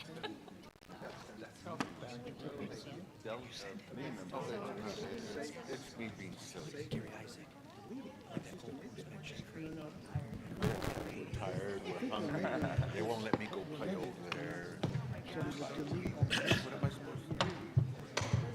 Because it's, I'm not watching the voice do it. Okay. I don't know how you did it. Well, is that what they, no, is that what they want? No, they want. Well, No, Okay, well, it's all in. we're still back. They're still back. fun working. it's saved. Okay.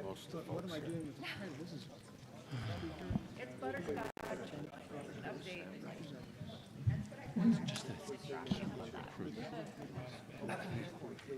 Anything we can do, just.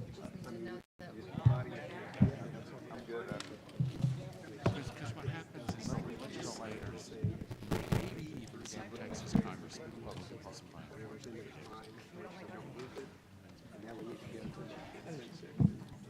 it. They can speak to it. Okay, but I gotta figure out what I'm doing. I have.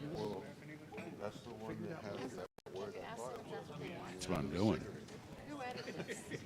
Let me highlight this. So, Mr. Chair, can I talk to Mr. Bodine while you're going through that? Hold on.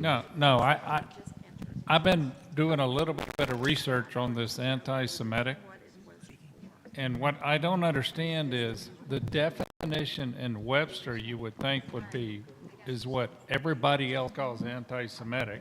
Now we keep having other definitions of anti-Semitic from group A, B, C, D.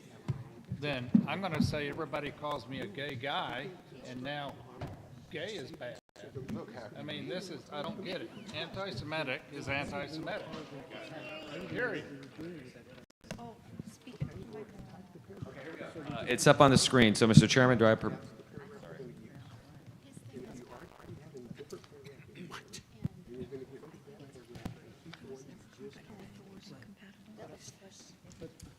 I need to see it again, you know, how to fix what. Because we had portions of the old one we were typing. Exactly what principles is there to start with. Okay, where'd it go? Whose amendment was this? David? I didn't even see it. I got it highlighted. Come back. Because he was talking. You or whoever are going to have to stay together. All right. Can we please put up the defense section, the Israel plan? Okay, Brian. I'm ready. Are you ready? All right. So the motion is to replace the first sentence with the following. You ready?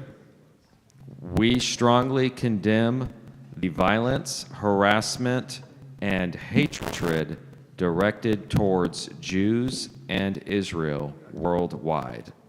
And then it goes to the next sentence, we respect. Second. Dale Inman, second. Brian, where did you want that? Strike the first sentence and replace it. I'll read it one more time. We strongly condemn the violence, harassment. It's exactly what the definition is in Webster. Yeah, and just okay, well, respond, Dan. Brian. We condemn the violence, harassment, and hatred directed toward Jews and Israel worldwide. and then you strike the next sentence, and then leave the sentence that says, "We respect Israel's rights." 210. Okay, so A, second letter. That's the motion. So you'd be striking the yellow and then adding the first sentence. Okay. Second. Thank you. Any discussion? Yeah, Mr. Chair. Call the question. All in Mr. favor, Chair, say aye. Aye. All opposed? I can't. Okay. Mr. Chairman, Yep. I want to add 3 words to a previous Okay, which plank, Brian? military readiness, whatever number it is. That's right. It was 229, but it's been moved. Military readiness. In light of what the speaker said and the drop-off in military recruiting, I really think it's important to get this in. After gender theory, insert the words "and," capital DEI, and then training. And the rest flows.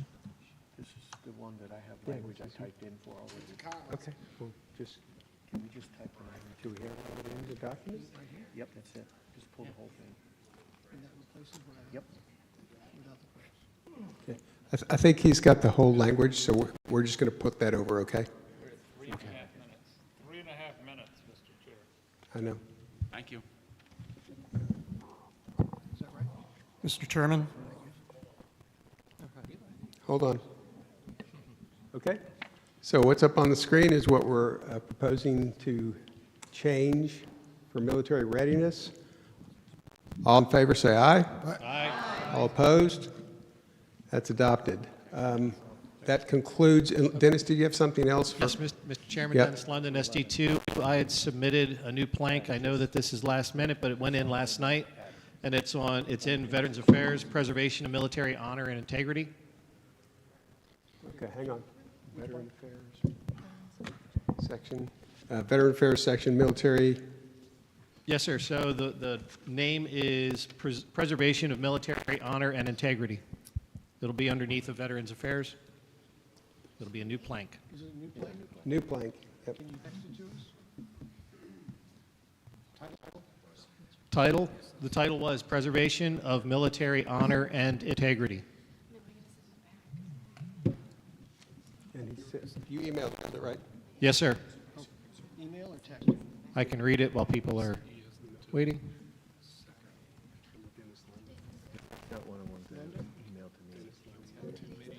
It was sent last night at 9:52.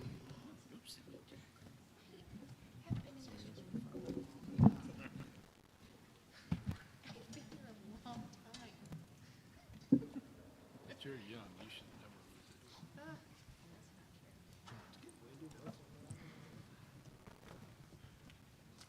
It's real easy.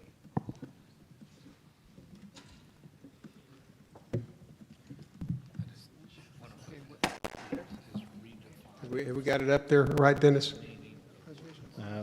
Preservation of Military Honor and Integrity.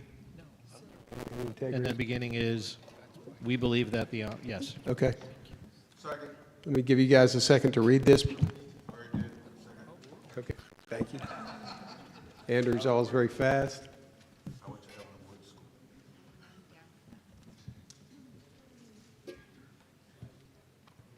Is there any discussion? All in favor, say aye. Aye. All opposed, say nay. The ayes have it. A vote to approve the entire National Defense and Foreign Affairs section. All in favor, say aye. Aye. All opposed, say nay. It is adopted. Okay. That's the last of the platform. We'll go to resolutions. Mr. Chairman. Hold on, please. We've got 6 resolutions that we were approved yesterday. I'm asking for a vote to, unless your point is about amending one of these 6. I have an additional resolution I'd like to add that was Okay. overlooked previously. If you're okay with it, I want to approve the 6 we have, and then we'll start talking about new ones. Okay? Yes, sir. Okay, so do we approve the 6 that we approved yesterday? All in favor, say aye. Aye. All opposed? Okay. Matt, there's some Testimony on resolution. Okay. I'm going to take two people on resolutions for testimony. We just don't have time. Jake Neidert and Rex Warner. Jake? I've been waiting a long time, Your Honor. Tom, but your resolution actually isn't up here. It wasn't submitted. It's not included in the stack that I got from Virgil. I'm told it was voted on last night, or 2 nights ago. Okay, one of them we approved and one of them we did not. That's the one, I want to talk about the one you considered, and I want to ask you to reconsider that tonight. And I've never had a chance to give testimony on it. I understand that, but we have a lot of things that were properly submitted. I've got to get those addressed first, and I've got a hard deadline. I think we're going to be out of time, Tom. Okay, if I will ask somebody to come up to reconsideration, even if I can't talk to it. Thank you. Okay. Yep. Jake Neidert. Rex Warner. 1 minute, please, Rex.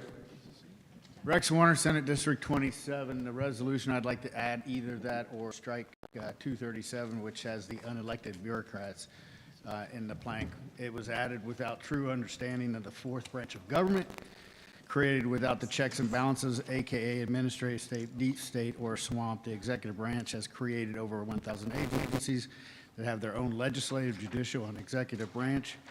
We need to back Donald J. Trump on the 47th president on this. The problem listed are the symptoms. You know, it talks about all the different agencies and all the different issues. That's just the symptom. The true resolution to this is getting rid of the administrative state. Some people call it the deep state. Some people call it the swamp. But bottom line is we created a fourth branch of government that's destroying us.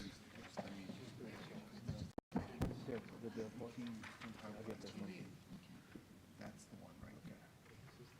This right here? That's it. Copy from there.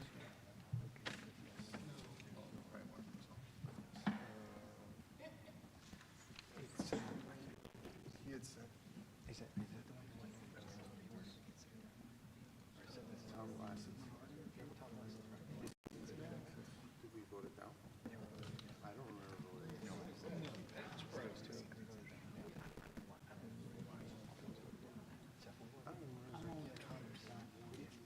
On the resolution. Well, when he puts it up.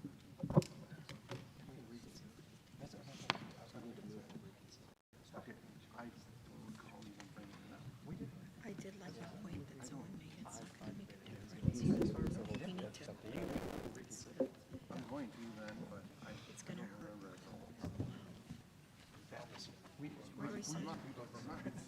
I'm just telling you, that's the motion. Because I voted for it. Yeah, but you need to have 2/3. Yeah. Absolutely. Yeah, that's true. We're losing voters. And we're not compromising. We're making a statement. We don't want to alienate anyone. Yeah, that's No, fine. we didn't. We kept it. But we probably can. Okay. I voted nay. I mean, I voted to strike it. Do this one right here. I'm done right here. Yep. This part, this part. Down here.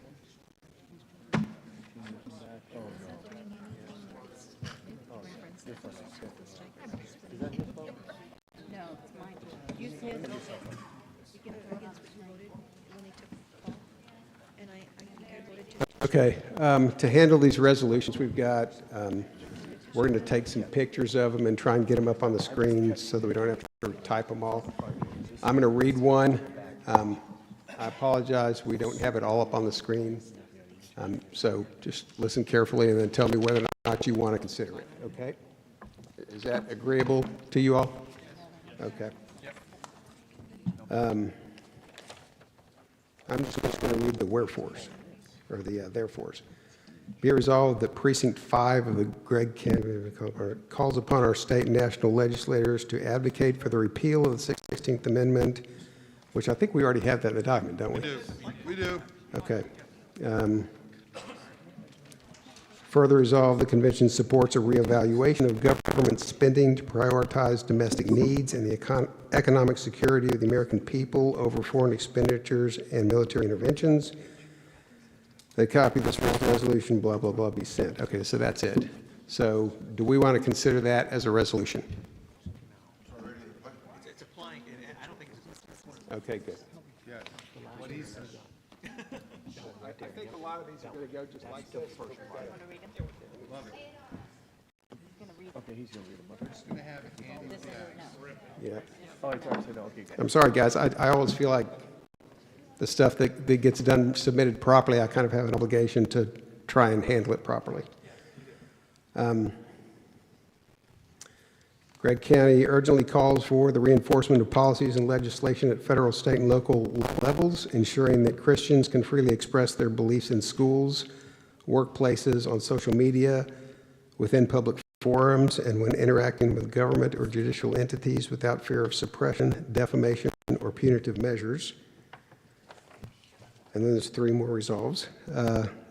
Resolve, we recognize the rights of individuals affected by such infringements to pursue legal action against any state employer, government agency, or judicial body that encroaches upon their freedoms, ensuring accountability and the safeguard of their constitutional rights. That a commitment to uphold these freedoms demands vigilant protection against any policies or practices that directly or indirectly restrict religious expression and speech, advocating for a society that values and respects religious diversity and the free exchange of ideas. And that's it. Covered everything. Okay.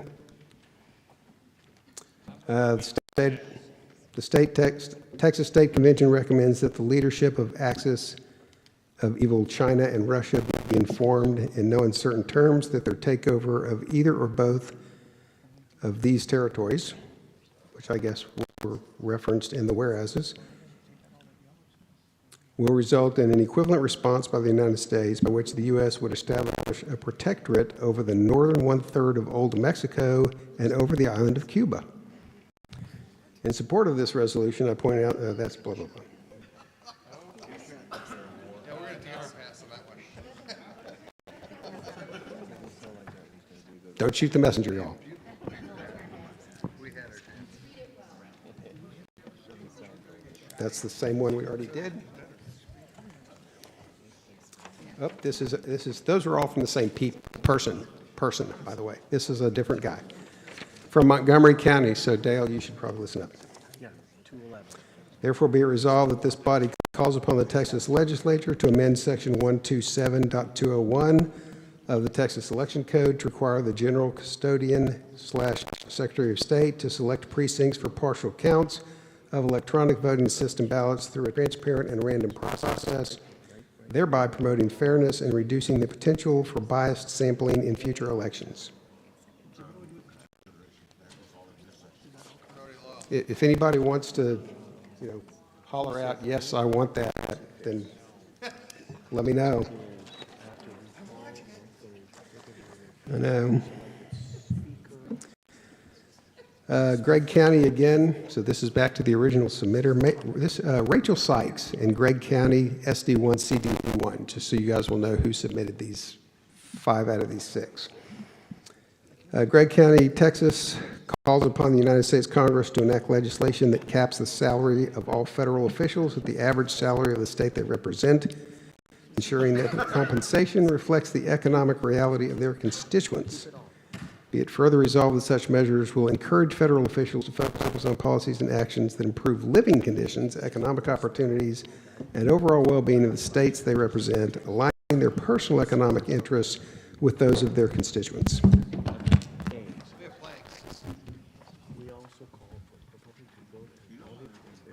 That concludes our consideration of resolutions.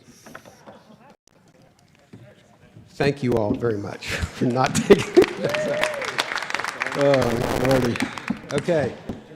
I think we are adopting the final report. All in favor of the platform committee? Mr. Chairman. I'm sorry, yes. I had been informed that the resolution I wanted to bring up had previously failed. Yes. I would like to move for reconsideration. Okay. And I realize it requires a 2/3. Yep, it do. Which one is it? They have the language. It was previously up on the screen. Well, if It was the one from Tom Glass. Okay. Resolution against misuse of the legal system for political purposes? It was election integrity enforcement, ensuring the illegal aliens are not voting in Texas. They have. Yeah, it was a Tom Glass resolution. I remember, I'm just trying to find it. Yeah, it's actually up on the board there. They have it. Sorry, I don't have it. Yeah, it's calling for a special Okay, session. so this is what we're, motion to reconsider, is there a second? Second. Andy, second by Andy. All in favor of reconsideration, please say aye. Aye. All opposed? Nay. Okay, the ayes have it. It's up for reconsideration. It's on there. We talked about it last night. Do we need to have any discussion? Would you like to speak to your motion? Rather than my speaking to the motion for a minute, would you allow for Mr. Glass to speak because he was not here when he had the opportunity? Absolutely. Okay, thank you. Absolutely. Yep. And Tom, I'm glad it worked out where you get to Yes, speak. thank you very I was much. feeling a little guilty about No, that's cutting you okay. off, so. Thank you very much.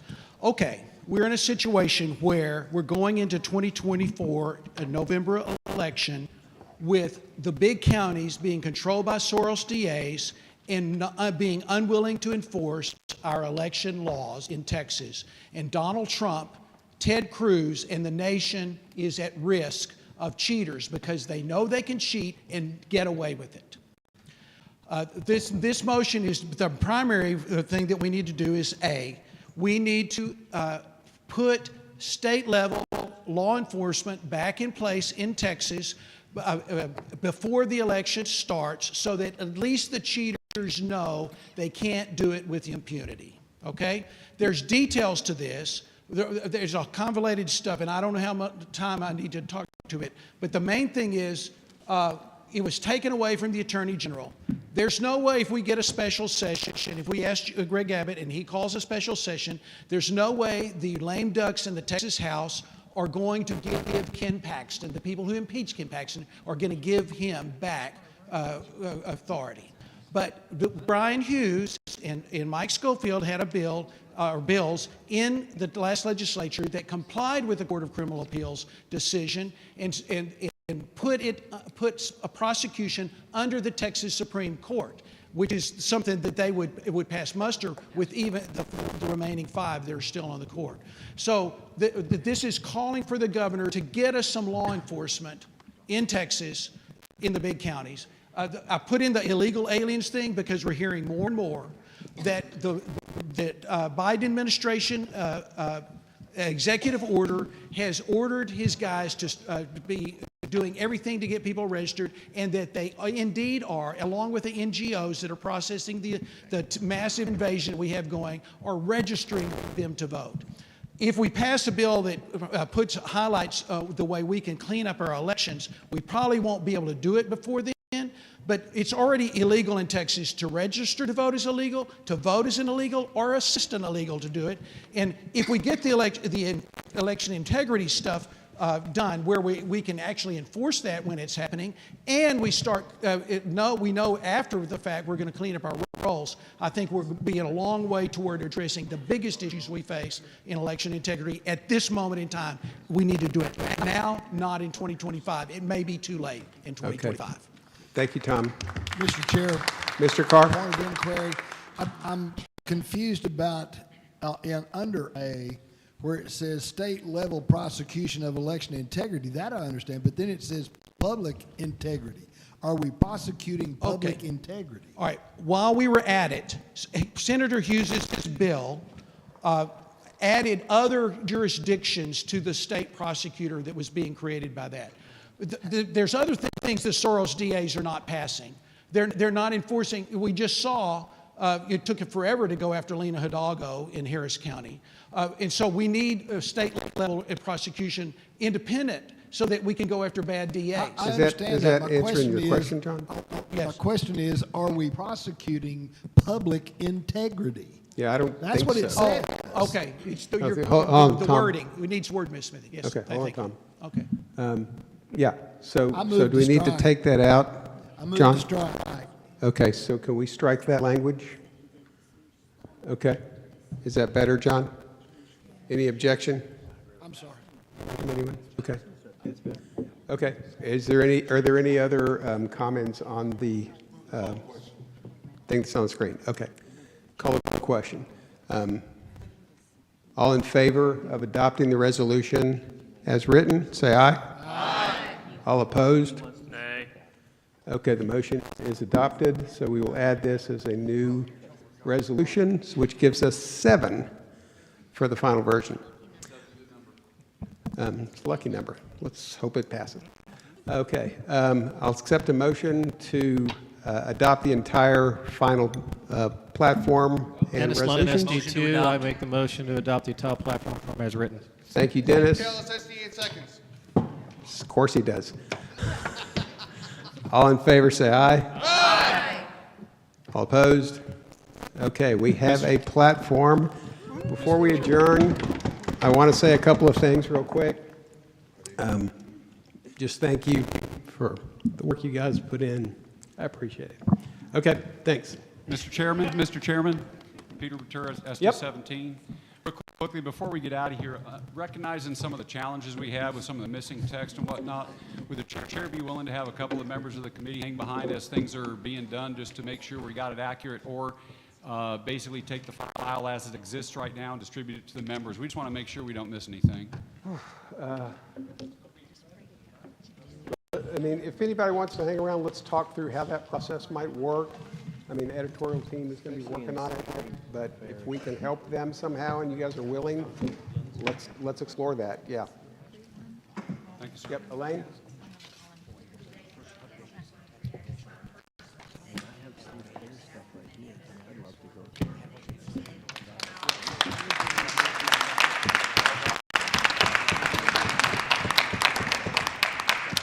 Thanks, Elaine. Please save our changes. Anyone that hasn't signed the minority report on 130, would you please come over and get that signed? What's that? Oh, okay.